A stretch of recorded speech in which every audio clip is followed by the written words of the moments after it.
চন্দ্র সমস্ত বিশ্বে ছড়িয়ে দেয় তার নির্মল জ্যোৎস্নাধারা। বিশ্বে আলো ছড়িয়ে দেওয়াতেই তার আনন্দ। পরিবেশটা মন দিয়ে অনুভব করছে আর এক মনে একটার পর একটা সিগারেট শেষ করছে রাফি। বছরের একটা দিনে রাফি শহরের বাইরে মনোমুগ্ধকর জায়গায় আসে। রাফির মনে অনেক দুঃখ, কিন্তু সে এটা প্রকাশ করতে পারে না। কার কাছে প্রকাশ করবে? কাছের কেউ তো রাফির নেই, সবাই অনেক দূরের পথযাত্রী। রাফি বছরে এই দিনে এখানে এসে নিজের সব কষ্টের অনুভূতি ত্যাগ করে অতীতের সেই ঘটনাগুলো যেন এখনো তার সামনে ভাসছে। রাফি আরেকটা সিগারেট জ্বালায়, দুইটা টান দেয় আর বিষাক্ত ধোঁয়াগুলো মুক্ত বাতাসের সাথে বিলিয়ে দেয়। ছোটির কোণে আবারও সিগারেটটা লাগায়। তখনই পকেটে থাকা আইফোনটা বেজে ওঠে। ছোট স্ক্রিনে বড় করে টনি নামটা লেখা। রাফি নামটা দেখে বিরক্ত বোধ করে, মোবাইলটা কানে লাগায়। ওই পাশ থেকে নরম গলায় টনি বলতে থাকে, ভাইয়া, অনেক রাত হলো, চলে আসেন, নয়তো আপনার কোনো সমস্যা হয়ে যাবে। আপনার কিছু হলে কিন্তু আমি নিজেকে মাফ করতে পারবো না। টনি, এখন বাজে মাত্র 12টা। এই সময়টা আমার জন্য সন্ধ্যা মনে হচ্ছে। আর এই রাফিকে কেউ কিছু বলবে এমন দুঃসাহস কারণে। আমি আমারটা ভালো বুঝি, আমার ব্যাপারে তোর চিন্তা করতে হবে না। ভাইয়া, আমি জানি, কিন্তু তবুও আপনি সাবধানে থাকবেন। টনির কথা শুনতে রাফির একটু ভালো লাগতেছে না। ফোনটা কেটে দিয়ে রাফি সিগারেট টানতে থাকে। এখন এই মনোমুগ্ধকর রোমান্টিক পরিবেশে একটা নারী নামক সঙ্গী হলে ভালো হতো। নিজে নিজে কথাটা ভেবে রাফি হেসে ফেলে। কোনো রূপসী জেনে শুনে একটা অভাগা ছেলের সাথে জড়াবে, যার নেই কোনো মা বাবার পরিচয়। তবে একটা নামের দেশের সবাই রাফিকে চেনে, তা হলো রাফু ভাই। কিন্তু আজ পর্যন্ত সেই অন্ধকার জগতের রাফু ভাইকে কেউ দেখেনি। প্রতিটা শহরে শহরে রাফু ভাইয়ের নামে চাঁদা ওঠে। মানুষ তার নাম শুনলে ভয় পেয়ে যায়। মায়েরা রাফু ভাইয়ের নামে বললে শিশুরা ভয়ে ঘুমিয়ে পড়ে। রাফির ছেলেবেলাটা শুধু রয়েছে অন্ধকার ঘরে চাপা কান্নার করার মতো। রাফির হাতে থাকা সিগারেটটা প্রায় শেষের দিকে। আরেকটা টান দিয়ে মাটিতে ফেলে দেয়। সে বসা থেকে উঠে দাঁড়ায়। রাত যত বাড়ছে চাঁদের আলো যেন বেড়েই চলেছে।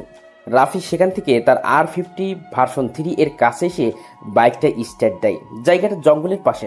রাফির বাইকটা জঙ্গলের মাছ দিয়ে যাচ্ছে। হঠাৎ পিছনে একটা ডাল ভাঙার শব্দ শুনে বাইকটা হালকা স্লো করে। আর কোনো শব্দ পায় না রাফি, তাই বাইকটা জোরে টান দেয়। কিন্তু কিছুক্ষণ পরে মেইলি কণ্ঠে জোরে চিৎকার শুনে রাফি বাইকটা থামায়। আবারও একটা চিৎকারের আওয়াজ। রাফি বুকের ভিতর সাহস নিয়ে এগিয়ে যায়, আওয়াজটা অনুসরণ করে। কিছু দূর যাওয়ার পর ঝোপের আড়াল থেকে কিছু লোকের কথোপকথন শুনতে পায় রাফি। পিছন থেকে পিস্তলটা বের করে হাতে নিয়ে সামনে এগিয়ে যায়। একটা কথা শুনে রাফি দাঁড়িয়ে যায় আর লোকগুলোর কথা শুনতে থাকে। ভাই, মেয়েটা তো অনেক বেশি চিল্লাচ্ছে, কি করব এটাকে? ঘুমের ওষুধ খেলে মানুষ যেমন ঘুমিয়ে পড়ে, ঠিক তেমন ভাবে ঘুমের একটা ওষুধ দিয়ে দিত। ভাই, এখানে ঘুমের ওষুধ পাবো কোথায়? আরে বোকা, ঘুমের ওষুধ মানে হচ্ছে পিস্তলের বুলেট। আগে আমাদের কাজ শেষ করি, তারপর একটা বুলেট খরচ করে মেয়েটাকে ফেলে দেওয়া যাব। রাকিবের কথা শুনে নুসরাত নামের মেয়েটা ভয় পেয়ে যায়। সকালের দিকে বন্ধুদের সাথে ঘুরতে এসে নুসরাত রাস্তা হারিয়ে ফেলে আর এই ছেলেগুলো তাকে কিডন্যাপ করে এখানে নিয়ে আসে। এতক্ষণ নুসরাত জ্ঞানহীন অবস্থায় ছিল। কিছুক্ষণ আগে যখন তার জ্ঞান ফিরে, তখন সে নিজেকে এমন খারাপ অবস্থায় দেখে জোরে চিৎকার দিয়ে ওঠে। নুসরাত ঢাকার সবচেয়ে ধনী বিজনেসম্যানের একমাত্র মেয়ে। নুসরাতের বাবা তাকে অনেক ভালোবাসে, তাই তিনি নুসরাতের সকল প্রকার আবদার পূরণ করার চেষ্টা করে। আজ বন্ধুদের সাথে ঘুরতে যাওয়ার জন্য বায়না করেছে, তাই তার বাবা নুসরাতকে অনুমতি দিয়ে দেয়। ঘুরতে সে এমন বিপদে পড়বে বুঝতে পারেনি নুসরাত। এমন আধার রাতে আবারও অবিচ্ছিন্ন ভয়ঙ্কর জঙ্গলের মধ্যে চারটা ছেলে নুসরাতের দিকে লোভনীয় দৃষ্টিতে তাকিয়ে আছে। হয়তো আজই তার এই পৃথিবীর শেষ দিন। এটা ভাবতেই নুসরাতের অজস্র ভয় মনের ভিতর ভর করে। নুসরাত সব আশা ছেড়ে দিয়ে নিজেকে বিলিয়ে দিতে প্রস্তুত হয়ে আছে। সে জানে এই গহীন অন্ধকার জঙ্গলে তাকে রক্ষা বা বাঁচানোর মতো কেউ নেই। হঠাৎ একটা ছেলে এসে নুসরাতের শরীরে হাত দেয়। নুসরাত কেঁপে ওঠে। জীবনের প্রথম কোনো ছেলে খারাপভাবে হাত দেওয়ার চেষ্টা করছে তার শরীরে। অহেতুক ছেলেগুলোকে আটকানোর কোনো মানেই হয় না। নুসরাত জানে বাধা দিলেও কোনো কাজ হবে না, তাই সে আর কোনো জোরাজুরি করে না। আরেকটা ছেলে নুসরাতের শরীরে স্পর্শ করতে যাবে, তখনই পিছন থেকে কেউ মোটা একটা শক্ত গাছের ডাল দিয়ে ছেলেটার মাথায় মারে। ছেলেটার মাথা থেকে রক্ত বের হতে থাকে। সে তার হাত দিয়ে রক্ত বন্ধ করার বৃথা চেষ্টা করে। হঠাৎ এরকম একটা আগন্তুকের আগমন বুঝতে পারছে না কেউ। তাদের যেন বিশ্বাস হচ্ছে না এত গভীর রাতে অন্ধকারের জঙ্গলে কেউ নুসরাতকে বাঁচাতে আসবে। এই, কে তুই? এত রাতে এমন অন্ধকার জঙ্গলে কি করিস তুই? একই প্রশ্ন তো আমারও। তোরা 4টে ছেলে আর একটা মেয়ে, এত রাতে এখানে কি করিস? আমরা যাই করি না কেন, এটা জিজ্ঞেস করার তুই কে? যদি জান নিয়ে বাসা যেতে চাস তাহলে এক্ষুনি এখান থেকে চলে যা। আমি বাসা থেকে বের হওয়ার আগে মাথায় কাফনের কাপড় মাথায় পরে বের হই। মৃত্যু ব্যাপার না। জীবনে আত্মপ্রকাশ এবং অস্তিত্বের বিকাশ তার চঞ্চল গতির মধ্যে বহমান। মানব জীবন সংগ্রাম মুখর। জীবনে বাঁকে বাঁকে রয়েছে মরণগুলি। এই জীবন থেকে পালন মানে জীবনের ব্যর্থতা ডেকে আনা। জন্ম মৃত্যু দেহে মিলে জীবনের খেলা, কিন্তু মৃত্যুর বিভীষিকা নৌরস্যের গাঢ় তমাশাকে জয় করে আলোকিত আনন্দ ক্ষেত্র রচনায় জীবনের ধর্ম। তুই তোর মরার সেকেন্ড গুনতে শুরু কর। এই তোরা যা তো, ছেলেটাকে শেষ করে দিয়ে আয়। শূন্য হাতে 2টা ছেলে আগন্তুক তার দিকে এগিয়ে আসে।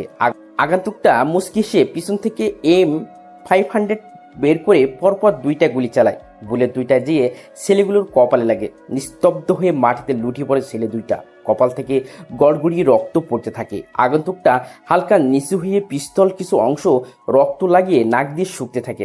রক্তটা যেন তার অনেক প্রিয়। আগন্তুকের এমন ডেভিল মার্কা রূপ দেখে ভয় পেয়ে যায় রাকিব। রাকিবের প্যান্টের পকেটে থাকা ছোট ছুরিটা বের করে সে হাতে নেয়। নুসরাত পাশেই দাঁড়ানো ছিল, যার কারণে রাকিব বাম হাত দিয়ে তাকে কাছে টেনে গলায় ছুরিটা ধরে রাখে। রাকিব ভয়ে ঘেমে একাকার হয়ে গেছে। তার কাছে মনে হচ্ছে তার সামনে মৃত্যুর দূত দাঁড়িয়ে আছে। নিজের জীবন বাঁচানোর জন্য নুসরাতকে রাকিব ব্যবহার করছে, যদি তার নিজের প্রাণটাও বেঁচে যায়। দেখ, তুই পিস্তলটা হাত থেকে নিচে ফেলে দে, নয়তো এই মেয়েটাকে আমি মেরে দেব। মেরে দে মেয়েটাকে, তাতে আমার কি? মেয়েটা তো আমার কিছু হয় না, তাহলে কেন আমি তাকে বাঁচাবো? আমার মানুষের রক্তের গন্ধ অনেক বেশি পছন্দ। মানুষ খুন করাটা আমার পেশা, আর রক্তের গন্ধটা আমার নেশা। তুই মেয়েটাকে না মারলেও আমি আমার পিস্তল দিয়ে তাদের 2টাকে মেরে দেবো। তুই কি পাগল হয়ে গেছিস? তোর সামনে একটা মেয়ে বিপদের মুখে দাঁড়িয়ে আছে আর তুই তাকে বাঁচাবি না? কেমন মানুষ তুই? আমি এক্ষুনি ছুরিটা চালিয়ে দেবো কিন্তু। তোকে প্রথমেই বলছি, মেয়েটাকে আমি চিনি না, তাহলে কেন আমি তাকে সাহায্য করব? তুই ছুরিটা চালিয়ে দি। রাকিব ছুরিটা নুসরাতের গলায় যত কাছে নিচ্ছে তত তার ঘামের পরিমাণ বেড়ে যাচ্ছে। হিমেল বাতাসে পরিবেশটা ঠান্ডা হয়ে আছে, কিন্তু রাকিবকে যেন কেউ অন্ধকার রুমে আটকিয়ে দিয়ে চলে গেছে। তাকে দেখে এটা মনে হচ্ছে ছুরির ধারালো অংশটা নুসরাতের গলায় স্পর্শ করেছে। সেটা বেশি ধারালো, যার কারণে হালকা স্পর্শ করাতেই নরম চামড়া থেকে রক্ত বের হয়ে শুরু হয়েছে। রাকিবের চোখের ফোকাসটা আগন্তুকটার ওপর, হাতটা যেন কন্ট্রোল হারিয়ে ফেলেছে। এবার বেশি দূর গতিতে রাকিব ছুরিটা নুসরাতের গলায় চালাবে, তখনই একটা বিদঘুটের শব্দ হয়। শব্দটা আগন্তুকের পিস্তল থেকে 2টা গুলি বের হওয়ার শব্দ। অতি দ্রুত গতিতে আগন্তুক গুলিটা চালায়। গুলিটা বের হওয়ার শব্দে আশেপাশে গাছে বসে থাকা পাখিগুলো উঠে যায় আকাশ পানে। 2টা বুলেটই দিয়ে রাকিবের কপালে লাগে। পিছনের দিকে চিত হয়ে পড়ে যায় রাকিব। চোখ জোড়া এখনো খোলা। সে সোজা হয়ে বসতে চাইল, কিন্তু তা আমরা পারল না। প্রবল ভয় আর অস্থিরতা গ্রাস করেছে রাকিবের ভিতর। তার শ্বাস ভারী হয়ে আসছে। মুখটা হা করে কি যেন বলতে চাইল সে, আওয়াজ থেমে গেছে। মুখটা বন্ধ হয়ে এলো, চোখ যারা এখনো খোলা, দৃষ্টিটা আকাশের দিকে। রাকিবের প্রাণ পাখি এখন আকাশের দিকে। আগন্তুকটা নুসরাতকে হাতের ইশারায় আসতে বলে। নুসরাত বাধ্য মেয়ের মতো করে আগন্তুকের পিছনে পিছনে যেতে থাকে। আপনি আমার অনেক বড় উপকার করছেন। আমি কি বলে আপনাকে ধন্যবাদ দেব সেটা বুঝতে পারছি না। আপনার জন্য আজ আমি বেঁচে গেছি, আমার সতীত্বটা বেঁচে গেছে। আমি আপনার প্রতি চির কৃতজ্ঞতা স্বীকার করছি। হঠাৎ পিছন থেকে নুসরাতের এমন কথা শুনে আগন্তুকটা পিছনে তাকিয়ে শব্দ করে হেসে বলে, কর্তব্য পালনের মধ্যেই মানব জীবনের গুরুত্বপূর্ণ পরিচয় প্রকাশ পায়। জীবনের সকল কর্মকাণ্ডের মধ্যে কর্তব্যকে অগ্রাধিকার দিতে হয়। বিশ্বজগতের কিছু দায় দায়িত্ব সম্পাদনের জন্যই মানুষকে সৃষ্টি করা হয়েছে। মানুষ যতদিন পৃথিবীতে অবস্থান করবে ততদিন তাকে কর্তব্য পালন করতে হবে। কর্তব্যের কাছে ভাই বন্ধু কেউ নাই। আপনি আমার অনেক বড় উপকার করেছেন, যদি আরেকটা উপকার করে দিতেন। জি অবশ্যই, বলেন আর কি উপকার করতে পারি আপনার জন্য? আসলে আমি আমার কিছু ফ্রেন্ডদের সাথে ঘুরতে এসেছিলাম। রাস্তা ফুল করে অন্য রাস্তায় চলে আসি আমি। তখনই সেই ছেলেগুলো আমাকে কিডন্যাপ করে এখানে নিয়ে চলে আসে। আপনি যদি আমাকে বাসায় যাওয়ার একটা ব্যবস্থা করে দিতেন। আগন্তুকটা নুসরাতকে নিয়ে রওনা দেয় তাদের গন্তব্যের উদ্দেশ্যে। আঁকাবাঁকা রাস্তা পাশ দিয়ে চলে গেছে হাওর। এমন নিশিরাতে 2টা যুবক যুবতী একই বাইকে বসে আছে। কিছুক্ষণ আগেই তাদের দেখা, কিন্তু এখন মনে হচ্ছে তারা দুজন দুজনকে কত আগে থেকে চেনে। সকাল 8টা, রাফির ঘুম ভাঙে। কাল রাতে ভালো করে ঘুমাতে পারেনি রাফি। এখন সকাল সকালই টনি এসে রাফির ঘুমটা ভাঙিয়ে দেয়। বাসাটা অনেক পুরনো, কিন্তু ভিতর দেখলে মনে হয় না বাড়িটা এত পুরনো। দোতলায় বাসাতে রাফি, টনি আর কিছু কাজের লোক থাকে। নাস্তা করার জন্য রাফি নিচে এসে দেখে টনি আর কাজের লোকগুলো টেবিলে খাবার সাজিয়ে বসে দাঁড়িয়ে আছে। এটা তাদের প্রতিদিনের নিয়ম। রাফিকে সম্মান দেখানোর জন্য সবাই প্রতিদিনের এভাবে দাঁড়িয়ে থাকে। রাফি মুচকিসে চেয়ারটা টান দিয়ে খেতে শুরু করে। কিছুক্ষণ পর রাফি লক্ষ্য করে যে টনি এক মনে চেয়ে আছে তার দিকে, আর কোনো কিছু বলার অধীর আগ্রহ নিয়ে দাঁড়িয়ে আছে। এটা বুঝতে পেরে রাফি নিজে থেকে বলে, কি রে টনি, আমার দিকে এরকম করে চেয়ে আসিস কেন? মনে হচ্ছে কিছু বলতে চাস আমাকে? আসলে ভাই, আপনি তো জানেন আমি আপনাকে অনেক সম্মান করি। আপনার অনুমতি ছাড়া কি আমি আপনাকে বলতে পারি? যদি অনুমতি দেন তাহলে বলবো। বলে ফেল, কি বলবি, তবে যেটাই বলিস না কেন সেটা যেন খারাপ কিছু না হয়। ভাই, আপনি যে একটা সিদ্ধান্ত নিয়েছেন ছদ্মবেশ নিয়ে ঢাকা বিশ্ববিদ্যালয়ে ভর্তি হবেন, এটার কি দরকার ছিল? আপনি অযথা কষ্ট করবেন কেন? আমি না হয় ছদ্মবেশ নিয়েই ভর্তি হই। রাফি কোনো কাজ করার সিদ্ধান্ত নিলে তা আগে থেকেই সাজানো হয়ে থাকে। আমি চাই না আমার আসল পরিচয় কেউ জানুক, তাই ছদ্মবেশ নিয়ে আজই ভার্সিটিতে যাব। তুই সব কিছুর ব্যবস্থা কর। রাফির খাওয়া প্রায় শেষ।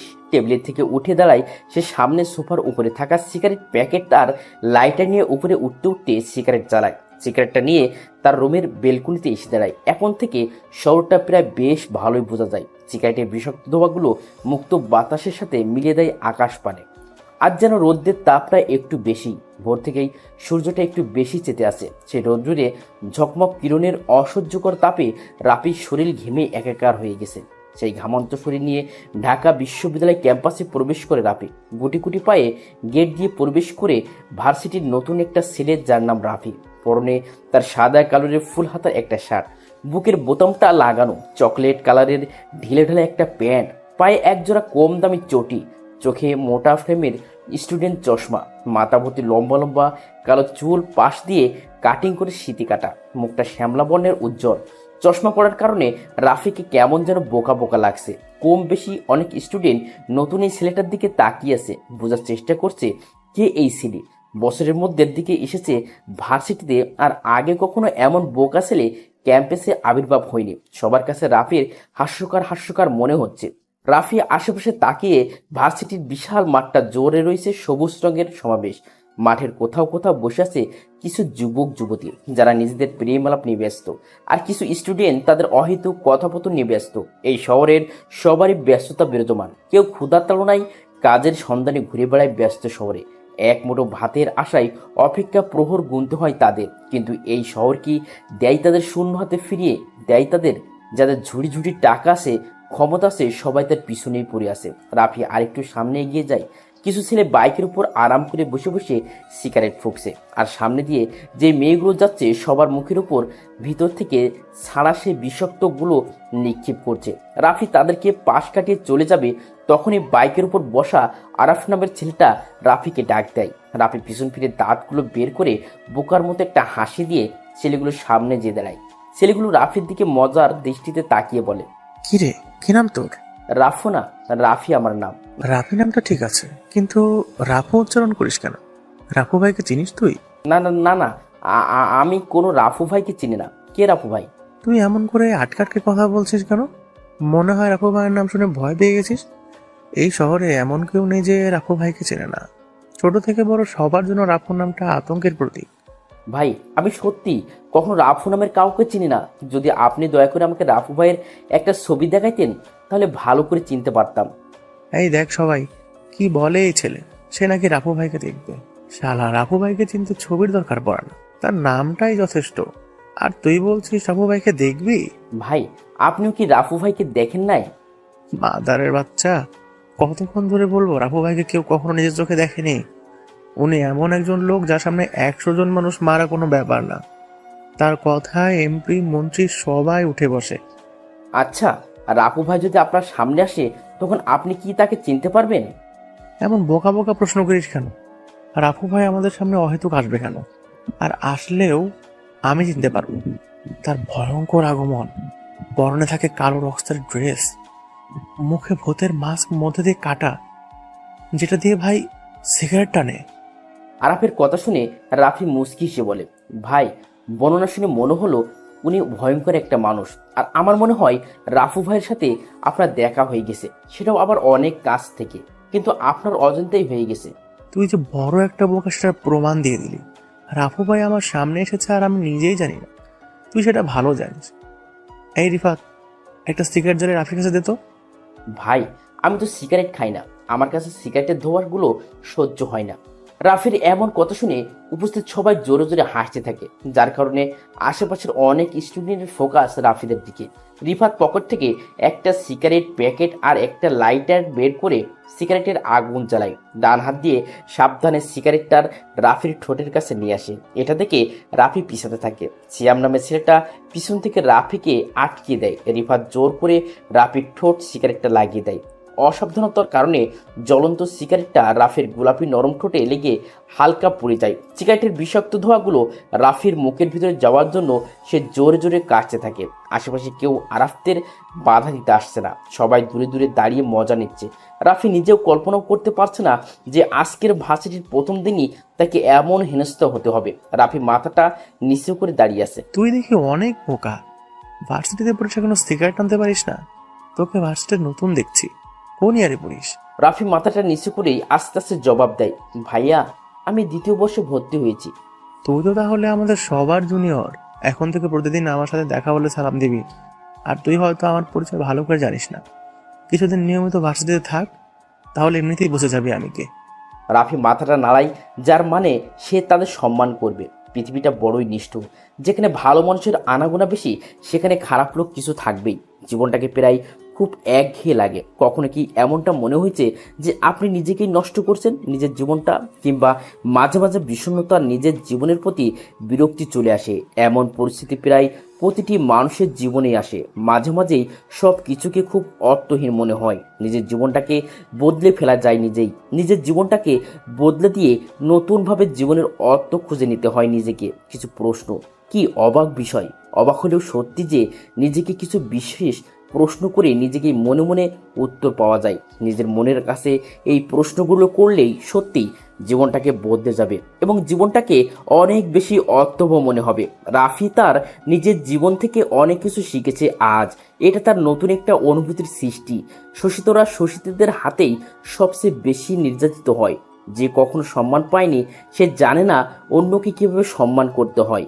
রাফি নিজের পরিচয় গোপন রেখে আজ তা বুঝতে পারছে। রাফি নিজের শত্রুকে খুব কাছ থেকে জানে। সে এটা সবসময় চিন্তা করে শত্রুকে ক্ষমা করে দাও, কারণ তুমি বড় মনের মানুষ তাই নয়, কারণ শত্রুদের নিয়ে ভাববে। তুমি এতটা পিছিয়ে পড়া মানুষ তো নও। রাফি ক্লাসের দিকে রওনা দেয়। দ্বিতীয় বর্ষের ইকোনমিক্স ডিপার্টমেন্টটা বেশ সুন্দর আর বড়। এখানেও ক্লাসে কোনো শিক্ষক প্রবেশ করেনি। রাফি ক্লাসে প্রবেশ করে সবাই অবাক দৃষ্টিতে তার দিকে তাকিয়ে আছে। এতক্ষণে সবাই বুঝে গেছে রাফি নামের এই বোকা ছেলেটা এই ক্লাসেরই স্টুডেন্ট। রাফি বুঝতে পারছে না কোথায় যেয়ে বসবে, কারণ কম বেশি সবাই ধনী পরিবারের সন্তান। রাফি যে একটা ছেলের পাশে বসে। এই ছেলে রাফি না, কি যেন নাম তোমার? তুমি আমার পাশে এসে বসছো কেন? পিছনে তো আরও সিট আছে, ওইগুলো যেয়ে বসো। ভাইয়া, আমি আপনার পাশে বসলে কি সমস্যা হয়? আর সামনে সিট থাকতে আমি পিছনে যেয়ে বসবো কেন? তুমি দেখছি অনেক বোকা, কিছু বোঝো না।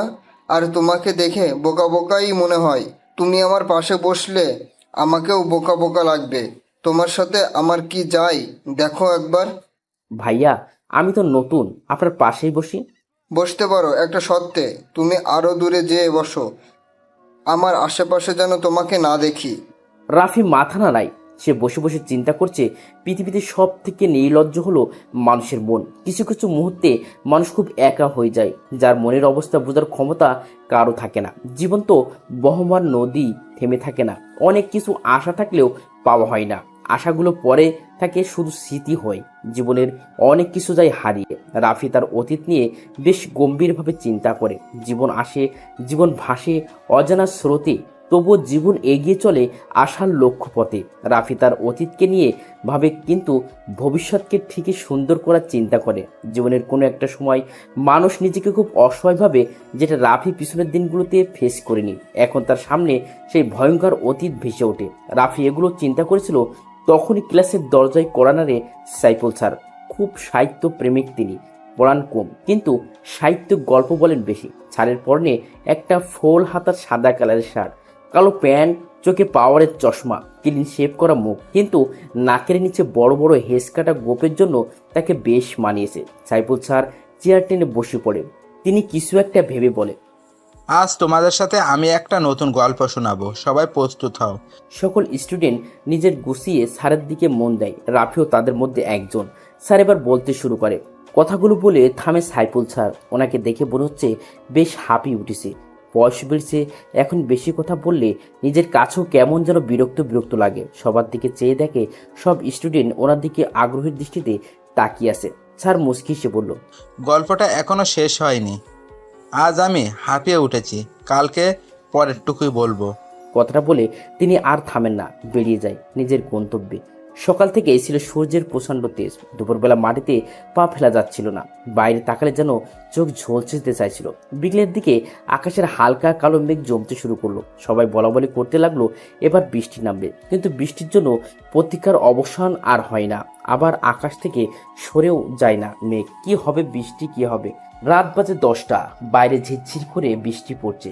রিমঝিম রিমঝিম বৃষ্টির একটানা শব্দে মনে আচ্ছন্ন হয়ে যায়। গাছের শাখায় বাতাসের ঝাপটা কানে বাজে।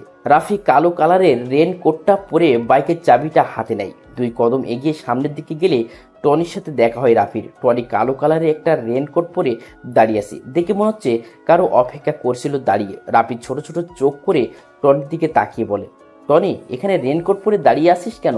মনে হয় কারোর জন্য অপেক্ষা করছিলি। ভাই, আজকের রাতের মিশনের জন্য রেডি হয়ে আপনার জন্য অপেক্ষা করছি, চলে আসেন ভাই। আজকে আমি একাই মিশনে বের হব, কাউকে আশা লাগবে না। রেনকোটটা খুলে রেস্ট কর। ভাই, অন্তত পক্ষে আপনার সাথেই যাই। আপনার যদি কিছু হয়ে যায় তাহলে? রাফি তার বাম হাতটা হালকা উঁচু করে বলে, টনি, আমি বেশি কথা পছন্দ করি না। আমি জানি আমার কিছু হবে না, তবে শিয়ালের মতো 1000 বছর না বেঁচে সিংহের মতো একদিন বেঁচে থাকা ভালো। রাফি কথাটা বলে সামনের দিকে এগিয়ে যায়। টনিকে কোনো প্রকার কথা বলার সুযোগ না দিয়ে ব্ল্যাক কালারের বাইকে যেয়ে বসে রাফি। গন্তব্য এখন শহরের কিছু বিশৃঙ্খল সৃষ্টিকারী লোকের উদ্দেশ্যে।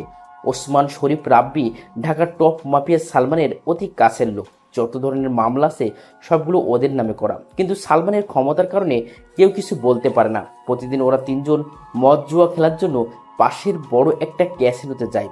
আজকে মনে হয় বেশি মদ খেয়ে ফেলেছে, তাই হেলে দুলে হাঁটতে হাঁটতে বাসার উদ্দেশ্যে রওনা দেয়। হালকা হালকা ঝিরঝির বৃষ্টি পড়ছে, তাই ওরা 3 জন একটু জোরে জোরে গতিতে পা চালায়। হঠাৎ তারা দেখতে পায় রাস্তার মাঝে বাইকের ওপর আরাম করে বসে সিগারেট ফুঁকছে কোনো এক অচেনা আজানা আগন্তুক। 3 জনের মধ্যে সবচেয়ে বেশি ঝামেলা পছন্দ করে ওসমান।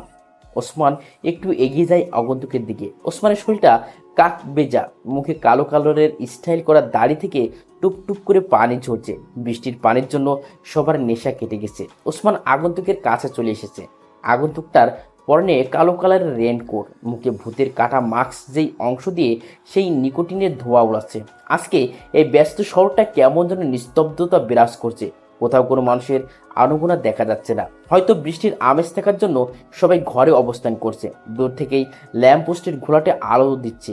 পিচ ঢালা রাস্তাটা আজ বৃষ্টির পানিতে বিদঘুটে কালো আকৃতি ধারণ করেছে। আগন্তুকের হাতে থাকা সিগারেটটা শেষ হয়ে গিয়েছে। সিগারেটের না পুড়িয়ে অংশটুকু ভেজা রাস্তার উপর ফেলে দেয়। রেনকোটের পকেট থেকে আরেকটা সিগারেট আর লাইটার বের করে সিগারেটে আগুন ধরাবে, তখন ওসমান তার ডান হাত দিয়ে আগন্তুকের হাত থেকে সিগারেটের আর লাইটারটা কেড়ে নেয়। আগন্তুকটা কিছু বলে না, শব্দ করে একটা হাসি দেয়। এমন হাসির শব্দ শুনে পিছন থেকে শরীফ আর রাব্বি ওসমান থেকে কিছু দূরত্বে অবস্থান করে। ওসমান বেশ গম্ভীর গলায় আগন্তুককে উদ্দেশ্য করে বলে, এই বৃষ্টির অন্ধকার রাতে তুই রাস্তার মাঝে বাইক থামিয়ে বসে বসে সিগারেট ফুঁকছিস কেন? অগন্তুক কিছু বলে না, আবার একটা বিদঘুটে হাসি দেয়। এটা দেখে পিছন থেকে শরীফ উচ্চ কণ্ঠে বলে ওঠে, কি রে, তুই এমন করে হাসছিস কেন? কে তুই? আর এখানে স্থির হয়ে বসে আছিস কেন? আগন্তুকটা এবার মুখ খুলল। আমি কি সেটা আমি নিজেও জানি না, তবে নিজের পরিচয় নিজে দিতে কেমন যেন লাগে, তাই নিজের নাম আর পরিচয়টা ছড়িয়ে দিয়েছি মানুষের মাঝে। আমি এখানে বসে আছি কয়েকটা মেহমানের অপেক্ষায়। এত রাতে কোন মেহমানরা আসবে যার জন্য তুই রাস্তার মাঝে পথ আটকে এভাবে বসে থাকবি? আমার মেহমান তো চলে এসেছে, কিন্তু কিভাবে তাদের অ্যাপয়েন্ট করব তা বুঝতে পারছি না। সবাই আশেপাশে পিছনে সামনে তাকায়, কিন্তু কাউকে দেখতে পায় না। ওসমান রেগে বলে, কোথায় তোর মেহমান? আমরা দেখছি না কেন? মজা করছিস আমাদের সাথে? জানিস আমরা কে? মেহমান নিজে যদি বলে মেহমান কোথায়, তাহলে এতে আমার কি করার আছে? আর আমি তাদের সাথে মজা করতে যাব কেন? তোরা কি আমার বন্ধু লাগিস? ভাই, তোরা কার লোক সেটা না বললেও আমি জানবো কি করে? আমরা সালমান ভাইয়ের কাছের লোক। ওসমানের কথা শুনে অগন্তুক টাকা জোরে জোরে হাসতে থাকে, যেমন মনে হচ্ছে ওসমান কোনো বড় ধরনের হাসির কথা বলেছে। সবার ভিতরে একটা রাগ সৃষ্টি হচ্ছে অগন্তুকের প্রতি। যেখানে সবাই সালমান এর কথাই শুনলে খারাপ অবস্থা হয়ে যায়, সেখানে অচেনা একটা আগন্তুক সালমান ভাইয়ের কথা শুনে মজা নিচ্ছে। আগন্তুকের হাসি যেন ওসমানের সহ্য হয় না, তাই সে রেগে বলে, এই, তুই এইভাবে হাসছিস কেন? আমি কি কোনো মজার কথা বলছি? তুই কোনো মজার কথা বলিসনি, তবে গুরুত্বপূর্ণ কথার সময় হাসি আমার একটু বেশি পায়। সবার সাথে গুরুত্বপূর্ণ কথা বলার সময় হাসতে নেই। হয়তো সেই লোকটা তার মতো সাইকো না। সাইকো শব্দটা ছোট, কিন্তু একটা মানুষ এই শব্দের জন্য অনেক কিছু থেকে পিছিয়ে যায়। আমি নিজেও জানি না যে আমি একটা সাইকো, তবে মাস্তানির ব্যাপারে আমি খুব সতর্ক থাকি। দেখ, অনেক রাত হয়েছে। আমি বুঝতে পারছি তোর কোনো মেহমান আসবে না। তুই আজকে মনে হয় বেশি খেয়ে ফেলেছিস, তাই আবল তাবল বকছিস। বাসায় যা, এমনিতেই ঠিক হয়ে যাবে। বস, আমি মদ খেলেও নেশা আমায় ধরতে পারে না। আমার ভিতর পুরোপুরি নেশা দিয়ে ডুবে আছে। আমার মেহমান চলে এসেছে, কিন্তু তাদের আপ্যায়নটা কিভাবে শুরু করব তা বুঝতে পারছি না। সেই কখন থেকে শুনছি মেহমান চলে এসেছে, কিন্তু কোথায় তোর মেহমান? আমাদের সামনে আসতে বল, আমরা তার আপ্যায়ন করব। আজকের সবচেয়ে বড় মেহমান তো তোরা সবাই, কিন্তু তাদের আপ্যায়ন যে কিভাবে করব? তুই যে একটা পাগল সেটা আমি বুঝে গেছি। রাস্তার মাঝে থেকে বাইকটা সরা তাড়াতাড়ি। আমরা যাব, নয়তো তিনজন মিলে তোকে এখানে মেরে চলে যাব। কেউ জানতেও পারবে না। তোদের জন্য কখনো থেকে বাইকের উপর বসে বসে অপেক্ষা করছি, কিন্তু তোদের আসতে আসতে অনেক দেরি হয়ে গেছে। আমার আর ভালো লাগছে না। অ্যাকশন শুরু করি তাহলে। আগন্তুক কথাটা বলে রেইনকোটের পিছন থেকে একটা পিস্তল বের করে শক করে একটা গুলি করে। বুলেটটা যে সোজা ওসমানের কপাল বরাবর লাগে। কেমন যেন পরিবেশটা থমথমে অবস্থা ধারণ করেছে। ওসমানের নিথর দেহটা পিছটালা ভেজা রাস্তার উপর নিস্তেজ হয়ে পড়ে আছে। কারো মুখে কোনো কথা নেই।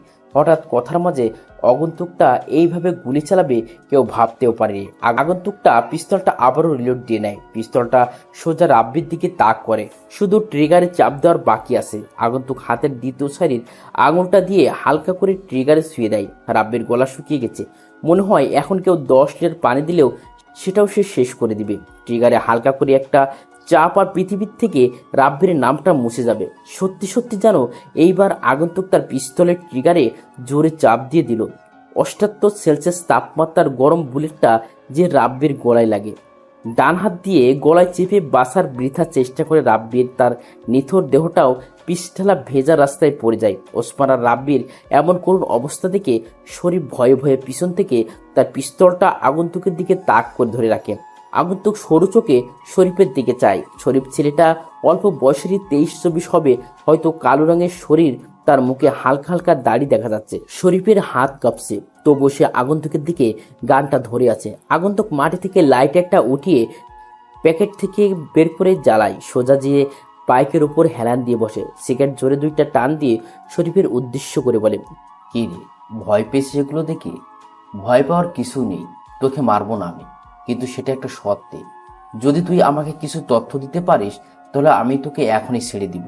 শরীফ মনে হয় কিছুটা নিশ্চিন্তে হয়েছে, তাই সে হাত দিয়ে পিস্তলটা নামিয়ে নেয়। ডান হাত দিয়ে মুখের ঘাম আর ছিটি ফোটা বৃষ্টির পানির ফোঁটাগুলো মুছে দেয়। এমন ঠান্ডা একটা পরিবেশ, শরীফ ভয় পেয়ে ঘেমে একাকার হয়ে গেছে। ভয় কাতর গলায় শরীফ বলতে থাকে, ভাই, কি তথ্য জানতে চান আপনি? নিরীহ মানুষকে ভয় পেতে দেখলে আমার অনেক মজা লাগে, কিন্তু আজ প্রথমে কাউকে দেখে কেমন যেন মায়া লাগছে। তুই এখন আমাকে বল, সালমানকে আমি কোথায় পাবো? ভাই, আমি কিভাবে বলবো সালমান ভাই এখন কোথায় থাকে? আমি কিছু জানি না এই বিষয়ে। ওসমান সব সময় সালমান ভাই এর থেকে বেশি থাকতো। আমি তো তেমন কিছু ভালো করে জানি না। আমাকে ছেড়ে দেন প্লিজ ভাই। ছেড়ে দিব? হা হা হা, সেই ভুলটা আমি আর করছি না। এই রাফি বেশি কথা আর বেশি প্রশ্ন করা পছন্দ করে না। আমি নিজে নিজে সালমানকে বের করব, তবে এখন তোকে বাসি রেখে আমার ঠিক হবে না। ভালো থাকিস ওপরে। আগন্তুক তার পিস্তলটা দিয়ে সোজা একটা গুলি করে। গরম বুলেটটা যেয়ে শরীফের কপালে লাগে, কপাল ফেটে তাজা রক্ত বের হতে থাকে। বৃষ্টির আমেজ আজকে শহরটা কেমন যেন নীরব হয়ে আছে। দূর থেকে ভেসে আসছে কিছু পাতি কুকুরের বিদঘুটে ডাক। হয়তো ওরা এতক্ষণে তাজা রক্তের গন্ধ পেয়ে গেছে, বৃষ্টি থাকার জন্য আসতে পারছে না। বৃষ্টির গতিবেগ বেড়ে চলেছে, ঝিরঝিরি থেকে এখন বড় বড় ফোঁটায় মুষলধারে বৃষ্টি পড়ছে। মাঝে মাঝে আবার জোরে জোরে বিদ্যুৎ চমকানোর বিকট শব্দে কেঁপে উঠছে শহরটা। জায়গাটা আগের মতোই থাকবে, তবে কাল সকাল থেকে এই জায়গায় মানুষ ভয়ে চলাচল করবে। জীবনটা এক যুদ্ধক্ষেত্রে চড়াই উচ্চাই থাকবেই। সবকিছু পেরিয়ে গেলে তবে তো জিত আসবেই। আগন্তুক শরীফে মৃতদেহের পাশে ছোট করে লেখে কিং এর রাফু ভাই। আগন্তুক সেখানে আর এক মুহূর্ত পর্যন্ত দাঁড়ায় না। বাইকটা স্টার্ট দিয়ে অন্ধকার রজনীতে তার গভীরতায় হারিয়ে যায়। সকাল প্রায় 8টার কাছাকাছি। রাফি ঘুম থেকে উঠে নিজে এসে সোফায় বসে পড়ে। টনি চায়ের কাপটা হাতে নিয়ে রাফির সামনে থাকা টি টেবিলের উপর রাখে। গরম চা থেকে বাষ্প হয়ে নির্বিচ্ছিন্ন ধোঁয়াগুলো উঠতে থাকে।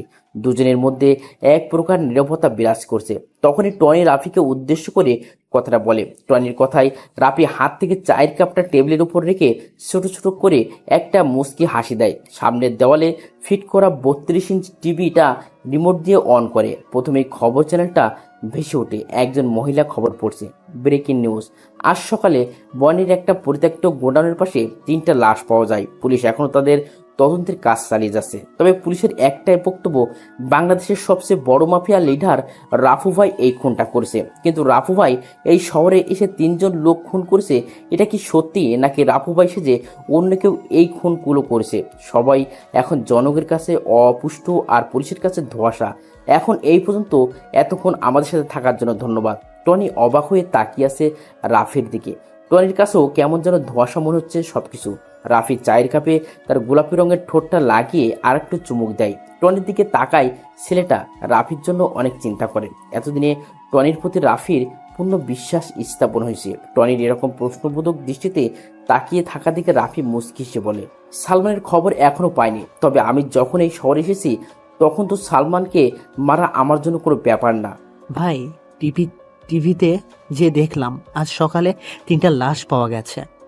খুনগুলো কি রাফু ভাই আপনি করেছেন নাকি অন্য কেউ করেছে? কালকের রাতের মিশনটা আমি একাই শেষ করছি, তবে মিশনে কাকে কাকে মেরেছি সেটা তোর কাছে ধোঁয়াশা হয়ে থাকলো। রাফি বসা থেকে উঠে দাঁড়ায়। টনিকে আর কিছু বলার সুযোগ না দিয়ে উপরে চলে যায়। টনি বসে বসে ভাবছে, রাফু ভাই কি সত্যি কালকের রাতের মিশনে সেই 3টা ছেলেকে মেরেছে নাকি তার নামধারী অন্য কেউ? চিন্তা চেতনা করতে করতে হয়তো উত্তরটা টনির কাছে বের হয়ে আসবে। করতে চায় না। শেষের দিকের ছোট একটা বেঞ্চে যে বসেছে, বেঞ্চটা জানালার পাশেই, যার কারণে বাইরে কি হচ্ছে সব কিছু স্পষ্টভাবে দেখা যাবে। রাফি জানালা দিয়ে বাইরের দিকে তাকায়। আকাশ আজকে সূর্যের তাপটা অনেক বেশি। কালকে বিকালে সেই অন্ধকার ভাবটা এখন কেটে গিয়ে নীল আর সাদা রং ধারণ করেছে। এই শহরে সবাই নিজের কাজে নিজেই ব্যস্ত। কেউ নিজের পরিবার চালাতে বেরিয়েছে কাজের উদ্দেশ্যে, আর কিছু ধনী ব্যক্তি অফিসের জন্য বিশাল বিশাল গাড়িতে চলে বসে আছে। রাফি এগুলো চিন্তা করছিল, তখনই ক্লাসে সাইফুল স্যার প্রবেশ করে। আজকে স্যারের মুখে তেমন কোনো হাসি উজ্জ্বল নেই। কেমন জানি উস্কু খুস্কু দেখা যাচ্ছে। মনে হয় কালকে রাতে ভালো মতো ঘুম হয়নি তার। সবাই লক্ষ্য করেছে বিষয়টা। রাফি নিজেও বুঝতে পারছে না কি এমন হলো এক রাতে যার কারণে স্যারের রাতের ঘুম হারাম হয়েছে। সাইফুল স্যার নিজের স্বাভাবিক করে ঠোঁটের কোণে একটা হাসির ঝলক রেখে সবের উদ্দেশ্য করে বলে, আজকে সেই গল্পের বাকি অংশটুকু শুনবে? সবাই নিজেকে স্বাভাবিক করে বসে পড়ো। অন্যদিনের মতো আজকে স্যারের কথায় কোনো অনুভূতি হচ্ছে না। সাইফুল স্যার তো সবসময় হাসি খুশি থাকতে পছন্দ করে, কিন্তু কি হলো আজ কেউ বুঝতে পারছে না। স্যার ছোট একটা কাশি দিয়ে বাকি গল্পের অংশটুকু বলতে থাকে। কথাগুলো বলে থামে স্যার। আজকে ওনার কথায় তেমন কোনো রহস্যের গন্ধ আসছে না। স্যার চোখের চশমাটা ঠিক করে পিছনের দিকে তাকায়, দেখে একটা ছেলে, নামটা সাইফুল স্যারের অজানা। ছেলেটার পরনে দামি একটা সাদা কালোরের শার্ট, বুকের বোতামটা লাগানো, চোখ মোটা ফ্রেমের স্টুডেন্ট চশমা। ছেলেটার মুখ মনে রয়েছে অজস্র মায়া। ছেলেটার কেউ নয়, সেই রাফি। সাইফুল স্যারের হাতের ইশারায় রাফিকে দাঁড়াতে বলে। রাফির দাঁত বের করে একটা হাসি দিয়ে স্যারকে বলে, কিছু বলার জন্যই তো দাঁড় করিয়েছি। তোমাকে নতুন দেখছি এই ক্লাসে, তার নাম কি তোমার? আমার নাম রাফি হাসান, রাফি। নামটা তো বেশ সুন্দর, কিন্তু তুমি শার্টের বুকের বোতাম লাগিয়ে রেখেছো কেন? গরম লাগছে না? গরম লাগবে কেন? আমি তো মোটা মানুষ না যে আমার গরম লাগবে। রাফির এমন বোকা বোকা উত্তর শুনে স্যার চুপ হয়ে যায়। রাফি ছেলেটা ভার্সিটিতে বেশ হাসি খুশি থাকে, কিন্তু বোকা বলে কেউ রাফির সাথে মিশতে চায় না। রাফি ক্লাস থেকে বের হয়ে শহীদ মিনারের দিকে যায়। কিছু মেয়ে যেখানে বসে বসে আড্ডা দিচ্ছে, হয়তো তাদের গুরুত্বপূর্ণ কথোপকথন। রাফি এগুলো শুনতে চায় না, তাই সে গাছতলায় বসার জন্য পা বাড়ায়। তখন কেউ পিছন থেকে মেইলি কণ্ঠে রাফিকে উদ্দেশ্য করে ডাক দেয়। কণ্ঠটা রাফির কাছে কেমন যেন পরিচিত পরিচিত মনে হচ্ছে, যেন আগেও কোথাও শুনেছে সে। রাফি পিছন ফিরে তাকায়, 6জন মেয়ে শহীদ মিনারে বসে আছে। রাফি পিছনে ফিরলে মেয়েগুলোর মধ্যে থেকে একটা মেয়ে হাতের ইশারায় ডাকে। রাফি হালকা অবাক হয় মেয়েটাকে দেখে, কারণ কোনো এক রাতে মেয়েটি বিপদে পড়েছিল আর রাফি তাকে বাঁচিয়েছে। অন্ধকার রজনীতে মেয়েটির মুখ রাফির কাছে অস্পষ্ট ছিল, কিন্তু আজকের মেয়েটার কণ্ঠ আর সেই রাতের মেয়েটার কণ্ঠ একই, চেহারায়ও অনেকটা মিল। রাফি মেয়েগুলোর কাছে এসে দাঁড়ায়, পরিষ্কার মাঝারি আকারের দাঁতগুলো বের করে বড় করে একটা হাসি দেয়। মেয়েগুলোর মধ্যে থেকে নুসরাত নামের মেয়েটি রাফিকে উদ্দেশ্য করে বলে, এই ছেলে, তুমি এমন বোকার মতো করে হাসতেছো কেন? আমাদের সামনে কি লজ্জা করছে? রাফির কণ্ঠটা নুসরাতের কাছে কেমন যেন পরিচিত পরিচিত মনে হচ্ছে, তাই সে জিজ্ঞেস করে, আচ্ছা, তোমার সাথে কি আগে কখনো আমার দেখা হয়েছে? না, আপনাকে আমি আজ জীবনের প্রথম দেখেছি, আগে কখন দেখিনি। কিন্তু হঠাৎ এটা জিজ্ঞেস করলেন কেন? তোমার কণ্ঠটা আমি আগে কোথাও শুনেছি, কিন্তু কোথায় সেটা মনে করতে পারছি না। তুমি ভার্সিটিতে নতুন নাকি? রাফি কথাটা শুনে মুচকি হাসে। রাফির কেমন যেন একটা অন্যরকম অনুভূতি হাতছানি দিচ্ছে।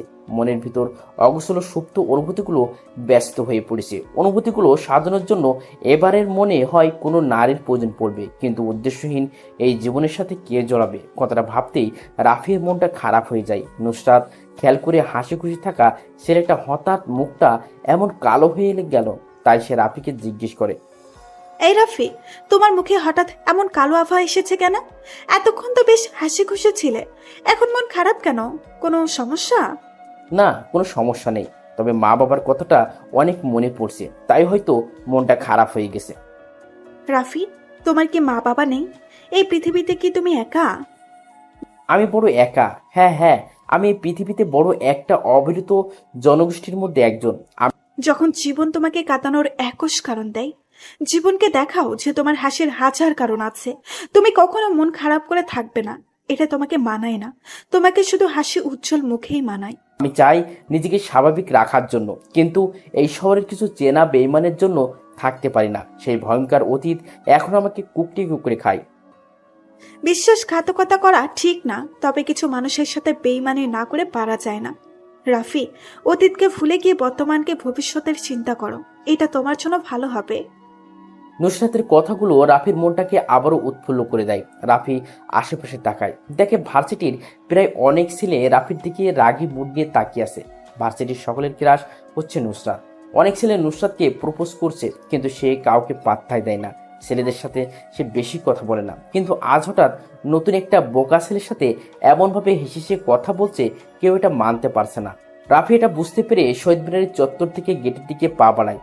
নুসরাত মেয়েটা সব মেয়েদের থেকে আলাদা, ধনী হওয়া সত্ত্বেও সবার সাথে অল্প সময় মিশে যায়।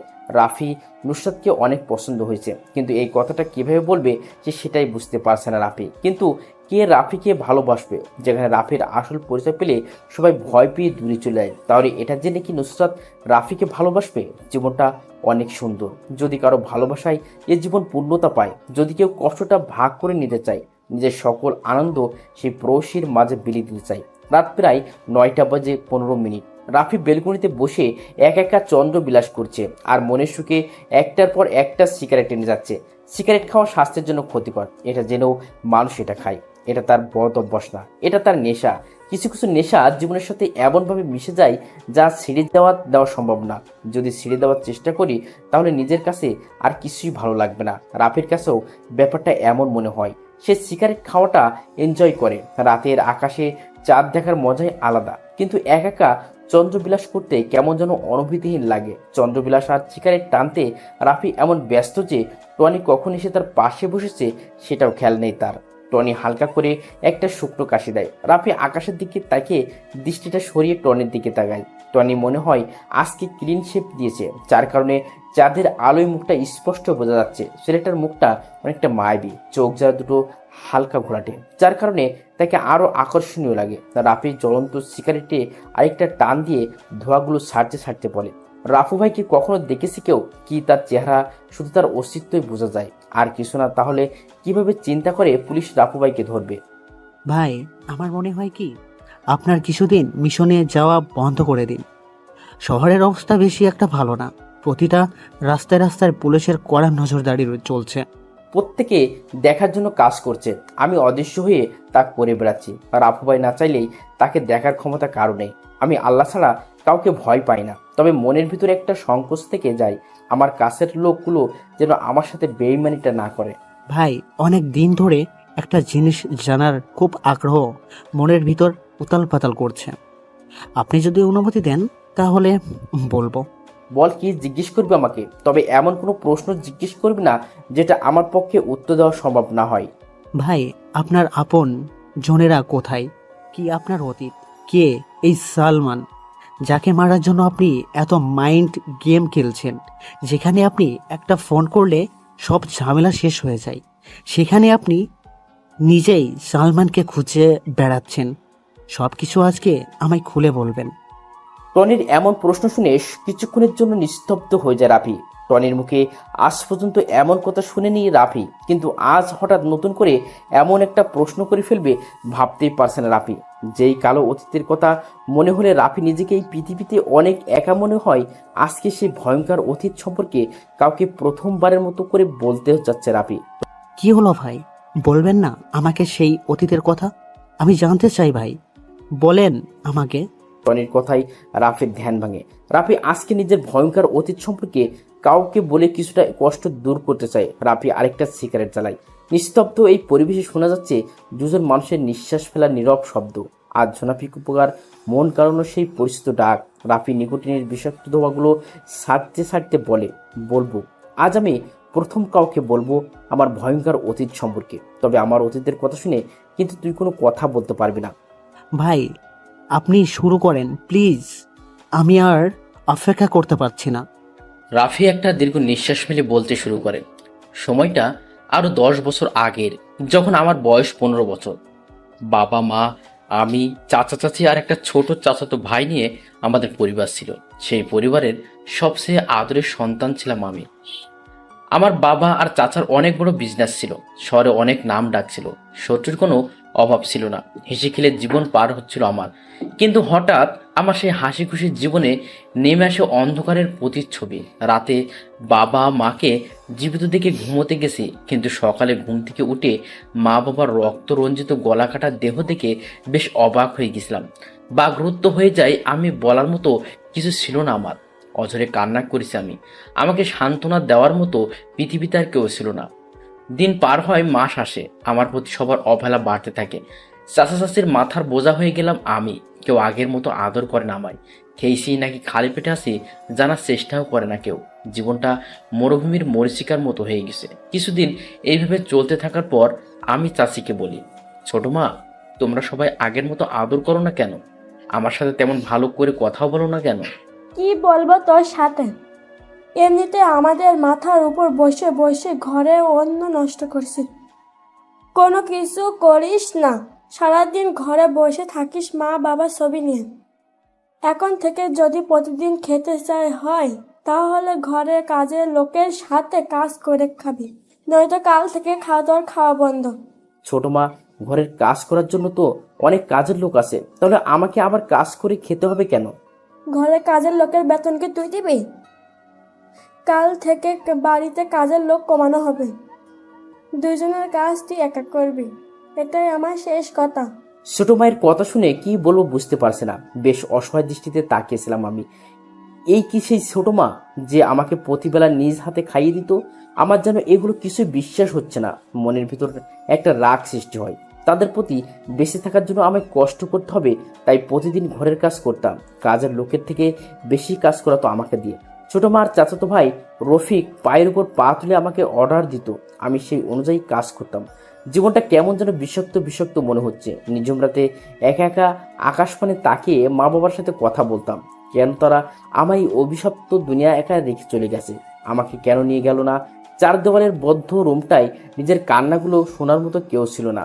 জীবনে কখনো কারো উপর খুব বেশি নির্ভর হওয়া ঠিক না, কারণ অন্ধকারে নিজের ছায়াও নিজেকে ছেড়ে চলে যায়।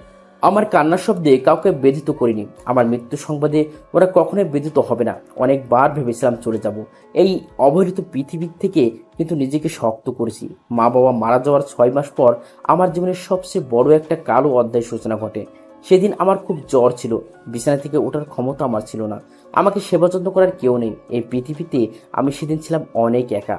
ছোট মা চিৎকার করে করে আমাকে ডাকছে। আমি এই জ্বরে নিয়ে কিভাবে নিচে যাব বুঝতে পারছি না। অনেক কষ্ট করে সিঁড়ি বেয়ে বেয়ে নিচে যাই। আমার অবস্থা তেমন ভালো না। ছোট মায়ের সামনে যেয়ে বলি, ছোট মা, আমাকে এইভাবে ডাকছো কেন? কোনো কিছু প্রয়োজন? ছোট আব্বু সোফার উপর আরাম করে গম্ভীর মুখো হয়ে বসে আছে আর আমার দিকে রাগের দৃষ্টিতে তাকিয়ে আছে। ছোট মা আমার কাছে এসে আমার চুলগুলো ধরে জোরে টান দিয়ে বলতে থাকে, রাফি, এই টাকাগুলো কোথায় লুকিয়েছিস সেটা বল। তুই আমাকে এখনো ভালো করে চিনতে পারিসনি। আমি টাকার জন্য তোকে মেরে ফেলতে 1 মিনিট দেরি করব না। বল, তুই টাকাগুলো কোথায় রেখেছিস? আমি বুঝতে পারছি না ছোট মা কোন টাকার কথা বলছে। তাই আমি অবাক হয়ে জিজ্ঞেস করলাম, ছোট মা, কোন টাকার কথা বলছো তুমি? আমি কোনো টাকা লুকিয়ে রাখিনি। মিথ্যা বলছিস কেন তুই? আমার আলমারি থেকে 10 লক্ষ টাকা তাহলে কে নিয়েছে? তুই ছাড়া আর কেউ তো আমাদের রুমে পরিষ্কার করতে যায় না। শেষ সুযোগ, বলে দে টাকাগুলো কোথায়। এরপর আমি যা করব তুই তা কল্পনা করতেই পারবি না। ছোট মা, আমি তোমার আলমারি থেকে কোনো টাকা চুরি করিনি, বিশ্বাস করো আমাকে। সেদিন আমার কথা কেউ বিশ্বাস করিনি, শুনিনি আমার ব্যথার কুকড়ে ওঠা সেই মায়াবী কান্না। চাচা আর চাচি মিলে অনেক মেরেছে আমায়, মুখ দিয়ে রক্ত বের হয়েছিল আমার। চাচা ফোন দিয়ে পুলিশের হাতে উঠিয়ে দেয় আমাকে, মিথ্যা অপবাদ দিয়ে বের করে দেয় আমাকে আমার নিজের বাসা থেকে। শেষবারের মতো পিছনে ফিরে দেখে নেই আমার সেই স্বপ্নের হাসি খেলা বাড়িটা, যেখানে ছোট থেকে বড় হয়েছি। আজ সেখান থেকে মিথ্যা অপবাদ মাথায় নিয়ে বেরিয়ে যাচ্ছি। পুলিশ অফিসাররা যখন বাসার গেট পেরিয়ে যাবে, তখনই আমাদের বাসার পুরনো কর্মচারী করিম চাচা দৌড়ে আসে আমার কাছে। চাচাকে দেখে কান্না করে দেই আমি। আমাকে অনেক আদর করতো উনি।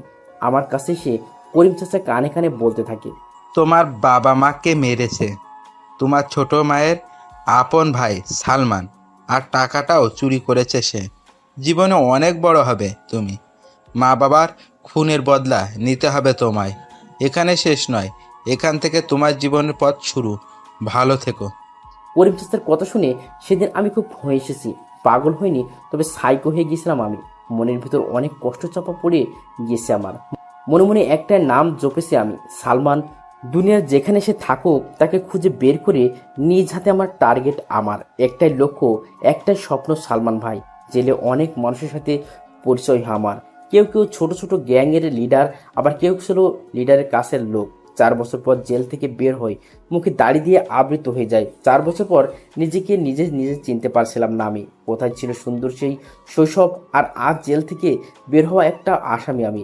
লাল রক্ত চোখের, জীবনের প্রথম হাতে পিস্তল নেই। প্রথম দিকে অনেক ভয় পেতাম, কিন্তু লাইফে ভয় পেলে শুধু সময় নষ্ট, জানি আমাকে মারতে হবে। তাহলে কেন ভয় পেয়ে পিছিয়ে যাব? হয়ে যায় অদৃশ্য মাস্তান। সালমানের খোঁজ করে জানতে পারি ঢাকার ডন হয়ে যায় সে। সালমানকে ধরতে হলে তার চেয়ে বড় কিছু হতে হবে আমার। শুধু করি মাস্তানি, সারা দেশ ছড়ে যায় রাফু ভাই রাফু ভাই। কিন্তু এখন সে রাফু ভাইয়ের চেহারা সবার কাছে রহস্যময়। অনেক আবেগ নিয়ে কথাগুলো বলে থামে রাফি। রাত প্রায় শেষের দিকে দূর থেকে শোনা যাচ্ছে মসজিদে দেওয়া মসজিদের ফজরের আজান। আজকে রাফি মসজিদে যাবে। অনেকদিন যাবৎ নামাজ পড়া হয় না তার। শরীর থেকে শার্টটা খুলে কালো একটা পাঞ্জাবি পরে নেয় সে। মাথায় টুপিটা লাগিয়ে রওনা দেয় মসজিদের উদ্দেশ্যে। মিমের কথা শুনে সবাই ক্যাম্পাসের গেটের দিকে তাকায়। একটা সুদর্শন যুবক ক্যাম্পাসে প্রবেশ করছে। পরনে তার কালো কালারের শার্ট, আগের মতো করে বুকের বোতামটা লাগানো না, স্টাইল জিন্স।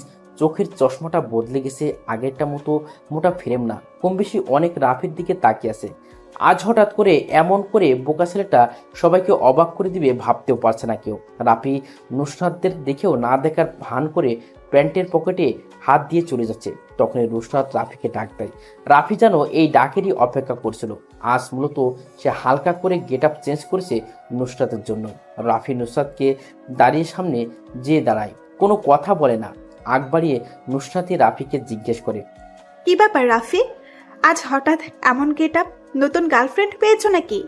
গার্লফ্রেন্ড না, তবে কোনো এক প্রবেশীকে দেখার পর থেকে মনটা কেমন যেন করছে, তাই আর নিজেকে হালকা চেঞ্জ করার চেষ্টা করছি। আমরা তো দেখতেই পাচ্ছি কেমন চেঞ্জ। দামি শার্ট প্যান্ট, চোখের চশমাটাও পরিবর্তন, হাতে লেটেস্ট মডেলের নতুন ঘড়ি, শরীরের পারফিউমের তাজা গন্ধ আসছে। বাহ, বেশ ভালোই তো। নিজেকে চেঞ্জ করেছো একদিনে। চেষ্টা করছি নিজেকে বদলাতে। আজ মনে হয় কিছুটা সফল হয়েছি। এই পৃথিবীতে টিকে থাকতে হলে নিজেকে আরো উন্নত করতে হবে। মানুষ যতটা সুখী হতে চায় সে ততটাই হতে পারে। সুখের কোনো পরিসীমা নেই। ইচ্ছে করলেই সুখকে আমরা আকাশ অফিসারি করে তুলতে পারি। এখন এটা বলো যে তোমার গার্লফ্রেন্ডকে, আর সে কি এই ভার্সিটিতেই পড়ে নাকি অন্য কোথাও? আমাদের সাথে পরিচয় করিয়ে দেবে কখন? কথাটা শুনে রাফি নুসরাতের কাছে যায়। রাফির শরীরে দেওয়া মারাত্মক পারফিউমের ঘ্রাণ নুসরাতকে কেমন যেন আকর্ষণ করছে। রাফি আরেকটু কাছে যেয়ে নুসরাতের কানে কানে যেয়ে বলে, অনুরোধ নয়, তবে অনুরাগে বলছি, আজ বিকেল 4টায় তোমার জন্য অপেক্ষা করব ধানমন্ডির লেকের পাড়ে। আমি জানি তুমি আসবে। তোমার সাথে নতুন কাউকে পরিচয় করিয়ে দেবো, তবে শুধু তোমার একারই দাওয়াত রইল, অন্য কারো নয়। কথাটা বলে সেখানে আর না, কারণ সে জানে এখন দাঁড়ালেই নুসরাতের সামনে অনেক প্রশ্নের উত্তর দিতে হবে। অপেক্ষা সে বিকেল 4টা। কখন সেই সময়টা আসবে? সময়টা বিকেল 3:40। রাফি আয়নার সামনে দাঁড়িয়ে নিজেকে গুছানোর চেষ্টা করছে। রাফি আজ একটা নীল রঙের পাঞ্জাবি পরেছে, তার সাথে কালো জিন্স, চোখে স্টাইল চশমা, হাতে লেটেস্ট মডেল রোলেক্স ঘড়ি, মাতাল করা পারফিউম। চুলগুলো আজকেই কেটে এসেছে, মুখে তেমন দাড়ি বোঝা যাচ্ছে না। নিজেকে আয়নায় দেখে নিজেই চিনতে পারছে না। মনে হয় কোনো রোমান্টিক শহরের নায়ক সে। টেবিলের উপরে থাকা বাইকের চাবিটা ডান হাত দিয়ে ঝাঁকাতে ঝাঁকাতে সিঁড়ি বেয়ে নিচে নামে। প্রথমেই টনির সাথে দেখা হয় রাফির। টনি কেমন অচেনা দৃষ্টিতে তাকিয়েছে রাফির দিকে। টনির চাহনিতে বোঝা যাচ্ছে সে মনে হচ্ছে কোনো ফিল্মের স্টারকে দেখছে। রাফি টনির দিকে তাকায় আর তার গোলাপি রঙের ঠোঁট দিয়ে শীষ বাজাতে থাকে। টনি এসে রাফির সামনে দাঁড়ায়। নিঃশব্দে পা থেকে মাথা অব্দি স্কিন করে সে। টনি বুঝতে পারছে না যে হঠাৎ একটা ছেলের এমন করে সাজার কি কারণ থাকতে পারে, তাই সে রাফিকে জিজ্ঞেস করে, ভাই, দেখে মনে হচ্ছে কোথাও যাবেন, কিন্তু এমনভাবে সেজেগুজে কোথায় যাচ্ছেন? রাফি নিঃশব্দে হাসে। সেই হাসিতে লেগে আছে অনেক বছর অপেক্ষা করার পর কোনো কিছু পাওয়ার উত্তেজনা। রাফি টনির প্রশ্নে উত্তরে বলে, যাচ্ছি কোনো এক প্রবেশীকে নিজের আবেগময় শহরে আমন্ত্রণ জানানোর জন্য। কিন্তু ভাইকে, সে অচেনা প্রেয়সী যার জন্য আজ এত বছর নিজের সমাপ্তি অনুভূতির শহরে তাকে জানান দিচ্ছেন। সময় হলে সব কিছু জানতে পারবি। আমি না বলা পর্যন্ত কোনো বেশি কথা আমি পছন্দ করি না, সেটা তুমি ভালো করেই জানিস। ভাই, রাস্তায় যদি কোনো ঝামেলা হয় তাহলে সাথে সাথে আমাকে ডাকবেন, আমি চলে আসব। কিন্তু আপনি কোনো ঝামেলা করলেই ফেঁসে যাওয়ার ভয় বেশি। রাফি যদি নিজের ইচ্ছায় ধরা না দেয়, তাহলে পৃথিবীতে এমন কোনো পুলিশ নেই, এখন জন্ম নেয়নি, যে কিনা আমাকে ধরে থানায় নিয়ে যাবে। টনি কিছু বলতে যাবে, কিন্তু তার বলতে পারে না। এর আগেই রাফি সেই জায়গাটা ত্যাগ করে। ধানমন্ডির এই রাস্তাটা আজ বেশ ফাঁকা। কিছুক্ষণ পর পর 2-3টা গাড়ি দ্রুত গতিতে যাচ্ছে। দেখে মনে হয় তাদের কোনো গুরুত্বপূর্ণ কাজ ফেলে এসেছে। যদি এটা এখন না করে তাহলে সবকিছু শেষ হয়ে যাবে এমন অবস্থা। কিন্তু কিছুই শেষ হবে না, না হয়তো কিছু সময় নষ্ট হতে পারে। ওরা এটা বুঝে না যে এত দূর গতিতে গাড়ি চালালে ভীষণ ঝুঁকি, কোনো বড় ধরনের দুর্ঘটনার শিকার হতে পারে। রাফি ফাঁকা রাস্তা পেয়ে একটু জোরে বাইকটা চালাচ্ছে। বিকেলে ধানমন্ডির এই লেকের পাড়ে অনেক কাপড়রা ঘুরতে আসে। রাফির আজ এটা প্রথম অভিযান। বলতে গেলে নতুন কোনো অনুভূতির প্রকাশ করতে যাচ্ছে। কিন্তু নুসরাত কি মেনে নিবে রাফিকে? কোনো ঘটনা ঘটার আগেই তো নিয়ে ভাবতে নেই। পরে দেখা গেছে সবকিছু নিজের কাছে ঘুলিয়ে যাচ্ছে। বর্তমানকে উপেক্ষা করে ভবিষ্যৎকে নিয়ে বেশি চিন্তা করা ঠিক না। নুসরাত একটা বেঞ্চের উপর বসে আছে। পরনে তার কালো কালারের একটা শাড়ি, হাতে কিছু রঙিন চুড়ি সমাহার, মুখে কোনো কৃত্রিম মেকআপ করা নেই। এমনিতে নুসরাতকে বেশ সুন্দর লাগে। মাথার চুলগুলো বাঁধা অবস্থায় না থাকলে তাকে যেন আরো মোহনীয় লাগতো। রাফি নুসরাতের সামনে এসে বাইক কষে ব্রেক করে। নুসরাত অন্যমনস্ক থাকায় হঠাৎ বাইক থামায় হালকা ভয় পেয়ে যায়। নুসরাত ছোট ছোট চোখ করে সামনের দিকে তাকিয়ে হাসি উজ্জ্বল সুদর্শন একটা যুবক বাইক থেকে নামে। ছেলেটার শরীর গঠন বেশ ভালো, তবে ছেলেটা যেন রাফি এটা চিনতে নুসরাতের বেশি সময় লাগেনি। দুজনেই দিকে অপলক দৃষ্টিতে তাকিয়ে আছে। মনে হয় 1000 বছর পড়ছে যেন তাদের। রাফি পিছন থেকে একটা তাজা গোলাপ বের করে হাঁটু গেড়ে প্রপোজ করার স্টাইলে নুসরাতের সামনে বসে বলতে থাকে, ভালোবাসা কি তা আমি জানি না, তবে কোনো এক অন্ধকার রজনীতে তোমাকে দেখে আমার মনের ভিতর লুকিয়ে থাকা সুপ্ত অনুভূতিগুলো কেমন যেন ব্যস্ত হয়ে পড়েছে। তোমাকে ভালোবাসি কথাটা বলার জন্য মনটা অনেকভাবে প্যারা দিচ্ছিল। আজ আমি সত্য তোমার সামনে বসে তোমাকে ভালোবাসি কথাটা বলতে পেরে। তুমি সেই কবিতা যা প্রতিদিন ভাবি লিখতে পারি না, তুমি সেই ছবি যা কল্পনা করি আঁকতে পারি না, তুমি সেই ভালোবাসা যা প্রতিদিন চাই কিন্তু তা কখনোই পাই না। আজ আমি অনেক করে পেতে চাই তোমার সেই মোহনীয় ভালোবাসার পরশ, যার জন্য অপেক্ষায় আছি প্রতিটা ক্ষণ। ভালোবাসা কি তপ্ত মরুর বালুর শিকা? ভালোবাসা কি নদীর স্রোতে ভাসমান কোনো নৌকা? ভালোবাসা কি ভেসে আসা কোনো সুখের ভেলা? ভালোবাসা কি দুঃখের মাঝে হাসি মিশ্রিত কান্না? ভালোবাসা কি কোনো এক অজানা ঠিকানা? আজ আমি খুব করে বলবো ভালোবাসি তোমায় প্রেয়সী, ভালোবাসি। রাফি একটা মানুষের পছন্দ থাকতেই পারে, এটার জন্য তাকে বেশি চাপ দেওয়া যাবে না। তোমার প্রপোজটা আমি মনে হয় গ্রহণ করতে পারবো না। রাফি মুস্কি হাসে। রাফি দেখতে পারছে নুসরাতের দৃষ্টিটা তার বাইকের ওপর। নুসরাতের চোখে কোনো কিছু জানার অনেক আগ্রহ দেখতে পারছে রাফি। কি কারণে তুমি আমার প্রেম নিবন্ধনটা গ্রহণ করতে পারছো না সেটা কি আমি জানতে পারি? অবশ্যই ছেলেদের প্রতি আমার কোনো আগ্রহ নেই, তবে একটা ছেলেকে দেখে আমার সেই ধারণাটা পাল্টে যায়, কারণ আমার জীবনে কোনো এক করুণ মুহূর্তে সেই ছেলেটা এসে আমাকে বাঁচায়। সেই দিন থেকে আমার মনের একটা জায়গা তার জন্য বরাদ্দ হয়ে গেছে। রাফি এবার একটু শব্দ করে হেসে বলে, আচ্ছা নুসরাত, সেই ছেলেটা কি তোমাকে কোনো এক অন্ধকার জঙ্গল থেকে মানুষ নামে পশুর হাত থেকে রক্ষা করেছিল? হ্যাঁ হ্যাঁ, কিন্তু তুমি এটা কি করে জানলে? এই ঘটনাটা তো আমি ছাড়া তেমন কেউই কিছুই বলেনি। তুমি এটা কিভাবে জানলে সেটা আমাকে বলো। রাফি কিছু বলে না, ঠোঁটের কোণে রসময় হাসি থেকে লেকের পাড়ে নিঃশব্দে হাঁটতে থাকে। পিছনে পিছনে যে নুসরাত আসছে সেটা রাফি বেশ ভালোই বুঝতে পারছে। কি হলো রাফি, তুমি কিছু বলছো না কেন? এমন করে হঠাৎ চুপ হয়ে গেলে কেন? নুসরাত, আমার বাইকটা দেখে কি তোমার চেনা চেনা লাগছে? দেখো তো ভালো করে, কোথাও এমন বাইক দেখেছো কিনা? আমি বেশ কিছুক্ষণ ধরে তোমার বাইকের উপর লক্ষ্য করছি। আমাকে সেই রাতে যেই আগন্তুকটা বাঁচিয়েছে তার বাইকটাও দেখতে তোমার বাইকের মতো।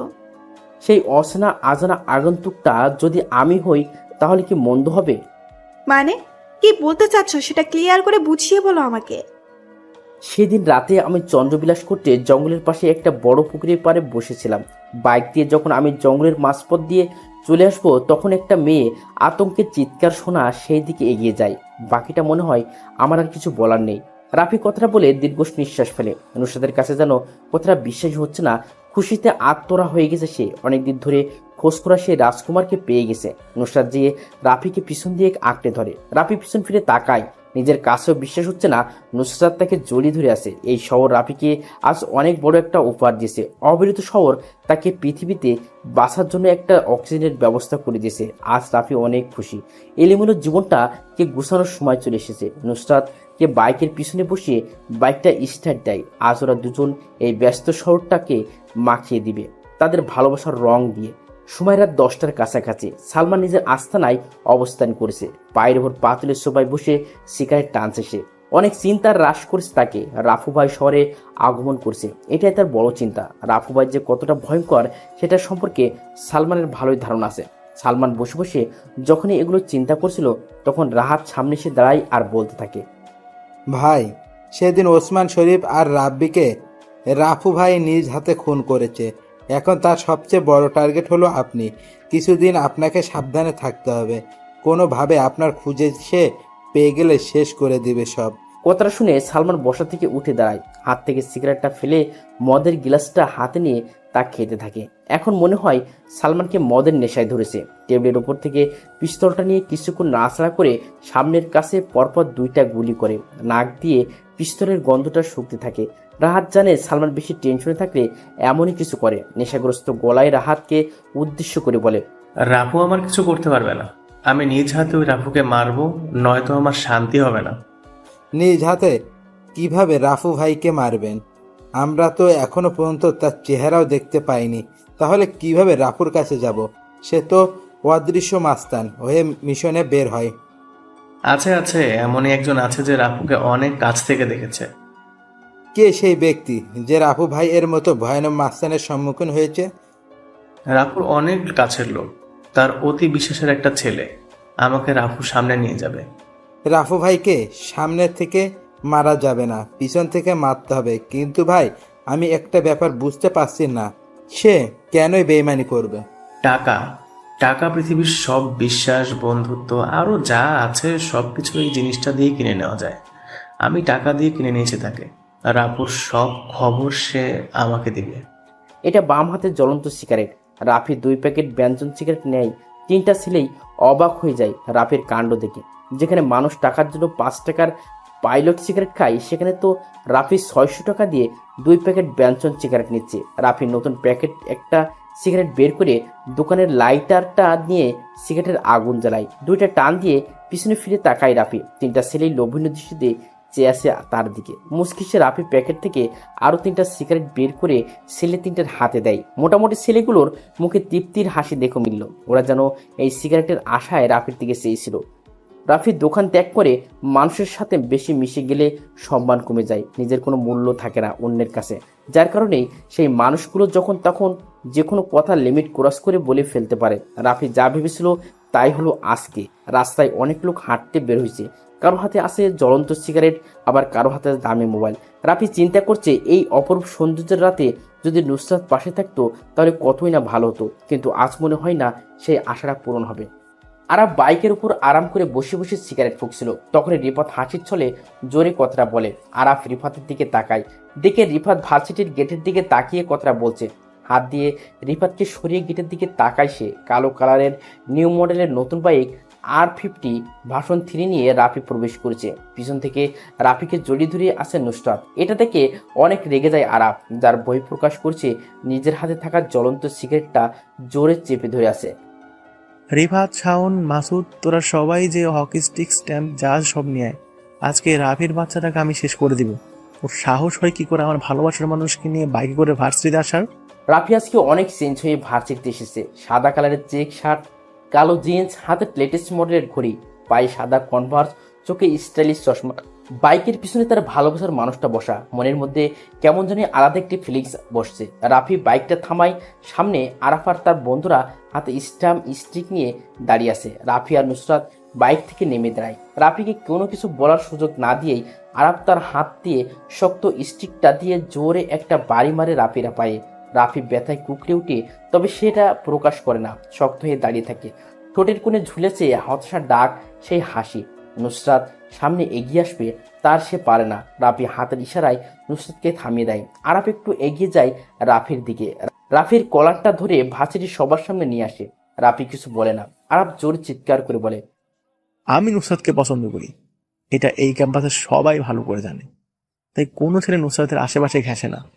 কিন্তু তুই সেই দুঃসাহস করেছিস। আজ আমি তোর এমন অবস্থা করব যে যা দেখে ভার্সিটির সবাই ভয় পেয়ে যাবে। আমি কি আমার কোনো ছোট ভাইকে এখানে ডাকতে পারি? বেশি সময় নিব না, জাস্ট 10 মিনিট। রাফি কথাটা বলে আরাফের উত্তরের অপেক্ষায় তাকিয়ে থাকে। কম বেশি সবাই রাফির দিকে চেয়ে আছে। রাফি যে আজকে অনেক বড় বিপদে পড়েছে, কিন্তু সাহায্য করার মতো এই ভার্সিটিতে কেউ নেই। রাফির কথাটা শুনে আরাফ হাসতে হাসতে বলে, ডাক, তুই তোর কোন বাপকে এখানে ডাকবি? আজ আমার দেওয়া শাস্তি থেকে তোকে কেউ বাঁচাতে পারবে না। রাফির প্রশ্নের উত্তর সে পেয়ে গেছে। মুচকি হেসে সবার থেকে একটু দূরে যে পকেট থেকে দামি মোবাইলটা বের করে কাকে যেন ফোন দেয়। 2 মিনিট কথা বলে রাফি আগের জায়গায় এসে দাঁড়ায়। আরাফ এখন 10 মিনিট সময় অপেক্ষা করবে। আরাফ হাত দিয়ে কাউকে একটা চেয়ারে আনতে পাঠায়। 4 পায়া বিশিষ্ট নীল কালারের চেয়ারে পায়ের উপর পা তুলে বসে আরাফ। 10 মিনিট অপেক্ষা করতে করতে একটা সিগারেট খাওয়া যাক, যেমন ভাবনা তেমন কাজ। আরাফ একটা সিগারেট জ্বালায়। সবাই জানে আরাফের ক্ষমতা কতটা উপরে। আরাফ নিজের হাতে থাকা ঘড়ির দিকে তাকায়। রাফির দেওয়া 10 মিনিট শেষ। যাদের হাতে ঘড়ি আছে সবাই নিজেদের ঘড়িতে সময়টা দেখে নেয়।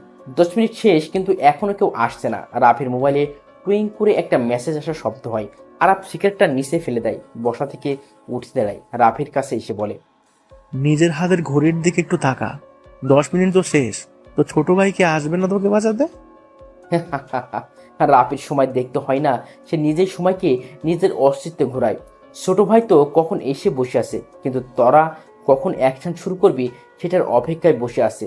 রাফির কথা শুনে উপস্থিত সবাই ক্যাম্পাসের গেটের দিকে তাকায়, কিন্তু কাউকে আসতে দেখতে পারছে না। তাহলে কি রাফি মিথ্যা কথা বলছে? কিন্তু এখনো মিথ্যা বলে লাভ কি? বড় কোনো ধরনের সমস্যা এখানে আজ হবেই। কোথায় তো ছোট ভাই, আমি দেখতে পাচ্ছি না কেন? নাকি আমার ভয় লেজ গুটিয়ে পালিয়েছে? রাফি কখন কাউকে মিথ্যা কথা বলে না। এটা তার পছন্দ না। আমি একবার যখন বলেছি তখন তো নিশ্চয়ই আমার ছোট ভাই এসেছে, কিন্তু সে সবার চোখের আড়ালে। তোর দেখি অনেক মুখ ফুটছে। এতদিন দেখতাম ভার্সিটিতে বোকার মতো আসতি, এখন মেয়ে বেয়ে নিজেকে পুরো চেঞ্জ। ভালো, বেশ ভালো। তোর এই পরিবর্তনটা আমার কাছে খুব ভালো লেগেছে। হা হা হা। আমি নিজেকে পরিবর্তন করছি ঠিকই, কিন্তু সেটা কোনো মেয়ের জন্য নয়। তোর এত সাহস আসে কোথা থেকে সেটা আমি বুঝতে পারছি না। সাহস ছোট থেকেই আমার। আজ নুসরাতের ভালোবাসার জোরটা একটু বেশি।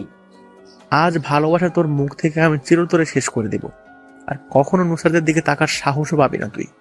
কথাটা বলে আরাফ নিজের ডান পাটা দিয়ে রাফির বুকে জোরে লাথি মারে। রাফি একটু দূরে ছিটকে পড়ে। রাফি নিচ থেকে উঠে যায়। আরাফ যে রাফির মুখের পাশে সজোরে কিল মারে। আরাফ এত জোরে মারে যে যার কারণে রাফির ঠোঁট কেটে গল গল করে রক্ত বেরোতে থাকে। রাফি ডান হাত দিয়ে ঠোঁটের কাছ থেকে রক্তটা নিয়ে দেখে উচ্চ কণ্ঠে হাসতে থাকে। আরাফ বোকা বনে যায়। একটা ছেলে ঠোঁট ফেটে রক্ত বেরোচ্ছে, সেটা দেখেও সে কিভাবে হাসতে পারে? রাফি কি পাগল হয়ে গেছে নাকি কেউ কিছু বুঝতে পারছে না? রিফাত পিছন থেকে রাফির কাছে যেয়ে দাঁড়ায়। হাতে থাকা স্ট্যাম্পটা রাফিকে বাড়ি মারবে, তখনই কোথা থেকে একটা স্নাইপের বুলেট এসে রিফাতের ডান পায়ে লাগে। রিফাত নিচে পড়ে যায়। ব্যথায় তার অবস্থা খারাপ, পা থেকে রক্ত পড়তে থাকে। সে নিচে বসে বসে দুই হাত দিয়ে রক্ত বন্ধ করার বিতার চেষ্টা করে। রাফি শব্দ করে হাসে। এই হাসিটা যেন আরাফের পছন্দ হয় না। রাফির হাসি তার কাছে বিষের মতো মনে হচ্ছে। সাবধানতা বজায় রেখে আরাফ ডান হাতে স্টিকটা নিয়ে রাফির দিকে এগিয়ে যায় মারার জন্য, কিন্তু সেটা আর পারে না। আরাফ এর আগেই গরম একটা বুলেট এসে আরাফের ডান হাতে লাগে। তার হাত থেকে শক্ত স্টিকটা নিচে পড়ে যায়। বাম হাত দিয়ে ডান হাতের ওপর চেপে ধরে, কিন্তু এই ব্যথা যেন একটু কমায় না। এখন যদি মৃত্যু হয়ে যেত তাহলে ভালো হতো। এই অসমাপ্ত ব্যথা সহ্য করার মতো না।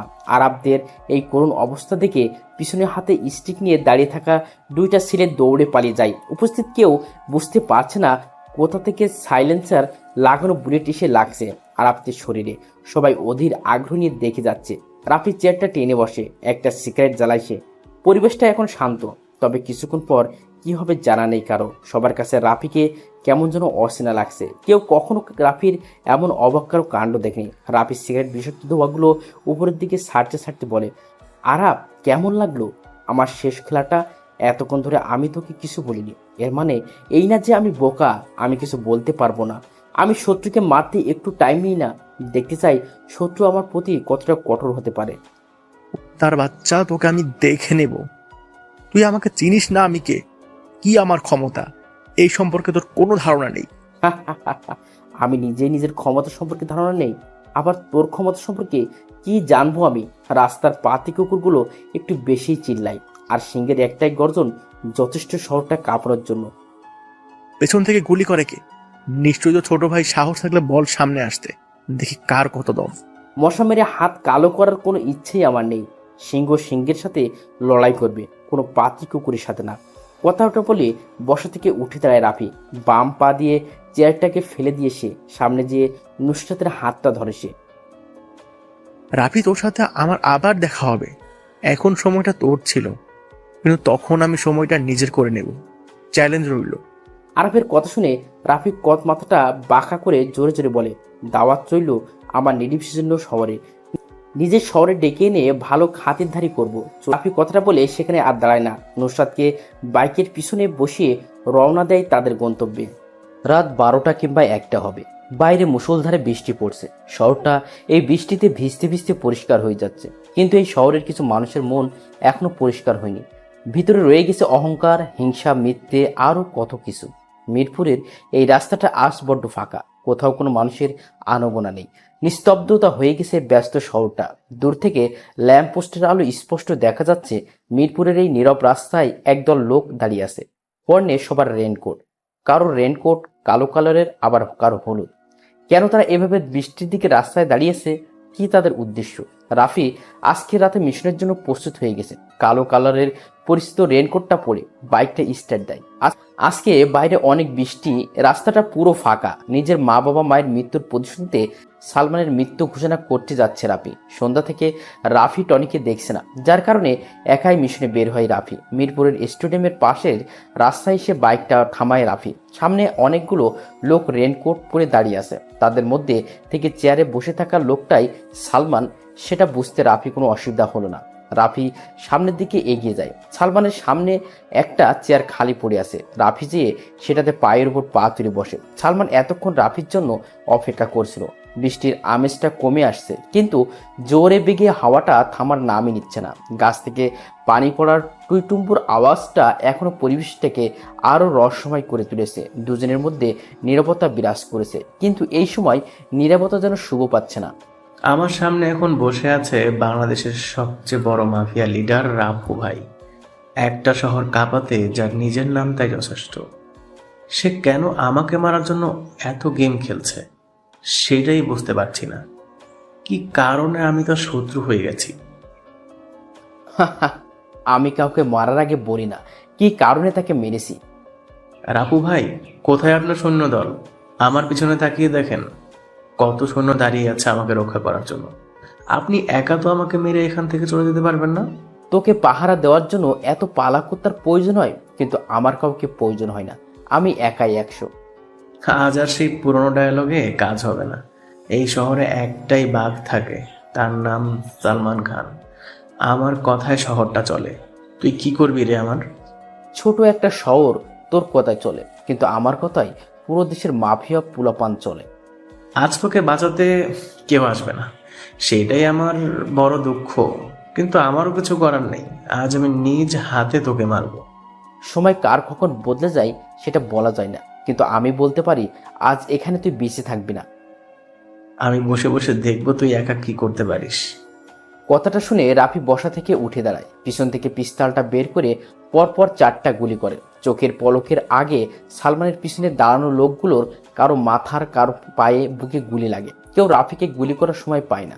রাফি পিস্তলটা রিলোড দিয়ে আবার এসে সালমানের সামনে চেয়ারে বসে পড়ে। সালমান জানে রাফি অনেক ভয়ানক মাস্তান, কিন্তু আজ প্রথম তার নিজের চোখের সামনে দেখলো রাফি রক্তের নেশায় মেতে উঠেছে। শত্রুর তাজা রক্তের গন্ধ যেন তার কাছে যেন অতি প্রিয়। সালমান রাফিকে উদ্দেশ্য করে, 4 জন লোক মেরে নিজেকে রাফিয়ান দাবি করা আর বোগার স্বর্গে বাস করা একই কথা। পিছনে ফিরে তাকিয়ে দেখ, আর মাত্র 2 জন লোক আছে, কেউ বেঁচে নেই। রাফির কথা শুনে সালমান পিছনে ফিরে তাকায়, দেখে 2 জন ছেলে বাদে কেউ বেঁচে নাই, সবাই নিচে পড়ে আছে। তাদের নিথর দেহ দেখে সালমান ভয় পেয়ে যায়, কিন্তু রাফির সামনে তা প্রকাশ করছে না। সালমান মুস্কি হেসে নিজেকে স্বাভাবিক করে নেয়। রাফি একটু অবাক হয় সালমানের এমন মুস্কি হাসি দেখে। কি হলো, তুই এমন করে হাসছিস কেন? হাসবো নাই বা কেন? আমার হাসির কারণ আছে, তাই আমি হাসছি। সালমান কখনো কারণ ছাড়া হাসে না। সালমানের রহস্যময় কথাটা রাফির সহ্য হয় না। পিস্তলটা পিছনের দিকে তাক করে পরপর 2টো গুলি করে পিছনে 2টা ছেলেও পিস্তলা ভেজা রাস্তার উপর পড়ে যায়। সালমান আরো জোরে জোরে হাসতে থাকে। রাফি যে সালমানের রেনকোটের কলার ধরে বলতে থাকে, শেষ তোর পালা কুকুরগুলো সব মরে রাস্তায় পড়ে আছে, পিছনে তাকিয়ে দেখে নে, তোকে এখনই শেষ করে দেবো আমি। চালাগুলি, দেখি কেমন বুকের পাটা তোর। এখনো অনেক মাইন্ড গেম খেলা বাকি আছে, সেটা শেষ করে নি আগে। আমি আর অপেক্ষা করতে চাই না, সময় অনেক দিয়েছে, আর না, আজ আমি এখানেই খেলা শেষ করে দিব। হঠাৎ কারো গলার শব্দ পেয়ে রাফি আর সালমান সেদিকে তাকায়। বাইকে হেলান দিয়ে কোণে এক আগন্তুক দাঁড়িয়ে আছে। পরনে তার কালো রেনকোট, মাথায় বড় হুডওয়ালা টুপি, মুখে কাটা মাস্ক। আগন্তুক দেখে অনেকটা রাফির সাথে মিল আছে। কে আগন্তুক? রাফির নিজের ধারণা বাইরে, কিন্তু আগন্তুকের গলার কণ্ঠটা রাফির অনেক পরিচিত, তবে রাফি সেটা মনে করতে পারছে না। আগন্তুককে দেখে সালমান জোরে জোরে হাসতে থাকে আর বলতে থাকে, চলে এসেছে আমার মাইন্ড গেমার।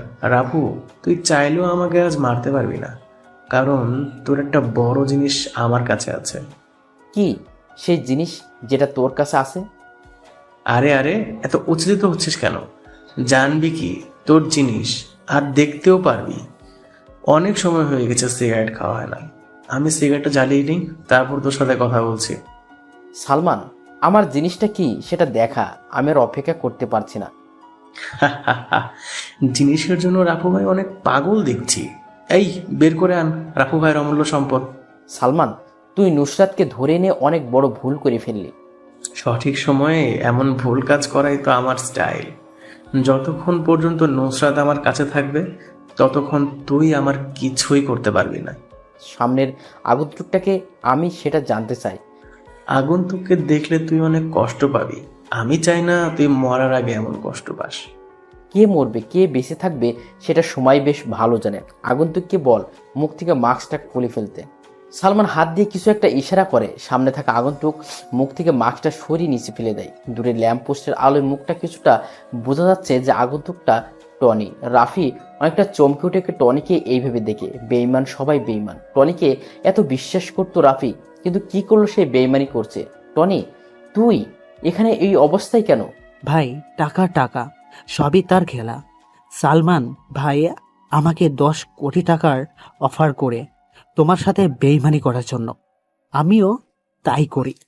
তোর টাকা প্রয়োজন, আমি দিতাম তোকে টাকা, এর থেকে বেশি, কিন্তু তুই সেটা না করে আপনার সাথে বেইমানি করলি। কিচ্ছু করার নেই রাফু, টাকার জন্য সবাই সবকিছু করতে প্রস্তুত আছে। রাফি আর সহ্য করতে পারে না। খেলাটা এখানে শেষ করা দরকার। রাফি কোমরের কভার পয়েন্ট থেকে ছোট একটা পিস্তল বের করে, চোখের পলকের আগের 2টা গুলি করে একটা যে টনির কপাল বের করে বাইরে চলে যায়। টনি নিস্তেজ হয়ে নিচে পড়ে যায়। আরেকটা বুলেট যে সালমানের বাহুতে লাগে। ব্যথায় কুকলে ওঠে সালমান। নুসরাত ভয়ে কাঁপছে। রাফি সালমানের দিকে এগিয়ে যায়। পিস্তলটা রিলোড দিয়ে নেয় রাফি। সালমান ভয় পেয়ে যায় রাফিকে দেখে। সে ভয়ে পিছাতে থাকে। রাফি সালমানকে থামানোর জন্য আরেকটা গুলি করে তার পায়ে। সালমান ভয়কাতর চেহারা নিয়ে কাঁপা কাঁপা গলায় বলতে থাকে, রাফু ভাই, আমাকে ছেড়ে দেন। আমি আপনার কি এমন ক্ষতি করছি যার কারণে আমাকে এইভাবে শাস্তি দিচ্ছেন? মনে করে দেখ, আজ থেকে প্রায় 10 বছর আগে ঢাকার সবচেয়ে ধনী বিজনেসম্যান আশরাফ চৌধুরী আর তার স্ত্রীকে কোন এক আধার রাতে খুন করে চলে গিয়েছিলি তুই, মনে আছে সেই কথা? না ভাই, আমি তো তেমন কোনো খুন করিনি। মিথ্যা কথা আমার একটু সহ্য হয় না। তুই সত্যি কথা বল, বেঁচে যাবি। হ্যাঁ হ্যাঁ ভাই, আমি নিজেই খুন করেছি। কিন্তু সেই 10 বছর আগের ঘটনার সাথে আপনার কি সম্পর্ক? সম্পর্কটা খুব গভীর। সেই আশরাফ চৌধুরীর ছেলে আমি। দেখ, ভালো করে দেখ, আমাকে চিনতে পেরেছিস কিনা। রাফি মুখ থেকে মাস্কটা খুলে ফেলে দেয়। সালমান এবার মুখ ফুটে বলে ওঠে, রাফি, তুমি? কিন্তু এটা কি করে সম্ভব?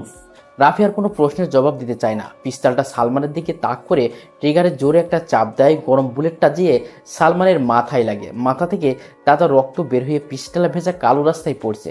নুসরাত দৌড়ে এসে রাফিকে জড়িয়ে ধরে। রাফি বুঝতে পারছে নুসরাত অনেক ভয় পেয়ে গেছে, তাকে শান্ত করতে হবে। তাই রাফি বলে, নুসরাত, এই নুসরাত, তাকাও আমার দিকে। একজন রাফিয়ানের হবু বউ হয়ে এভাবে ভয় পেলে চলবে?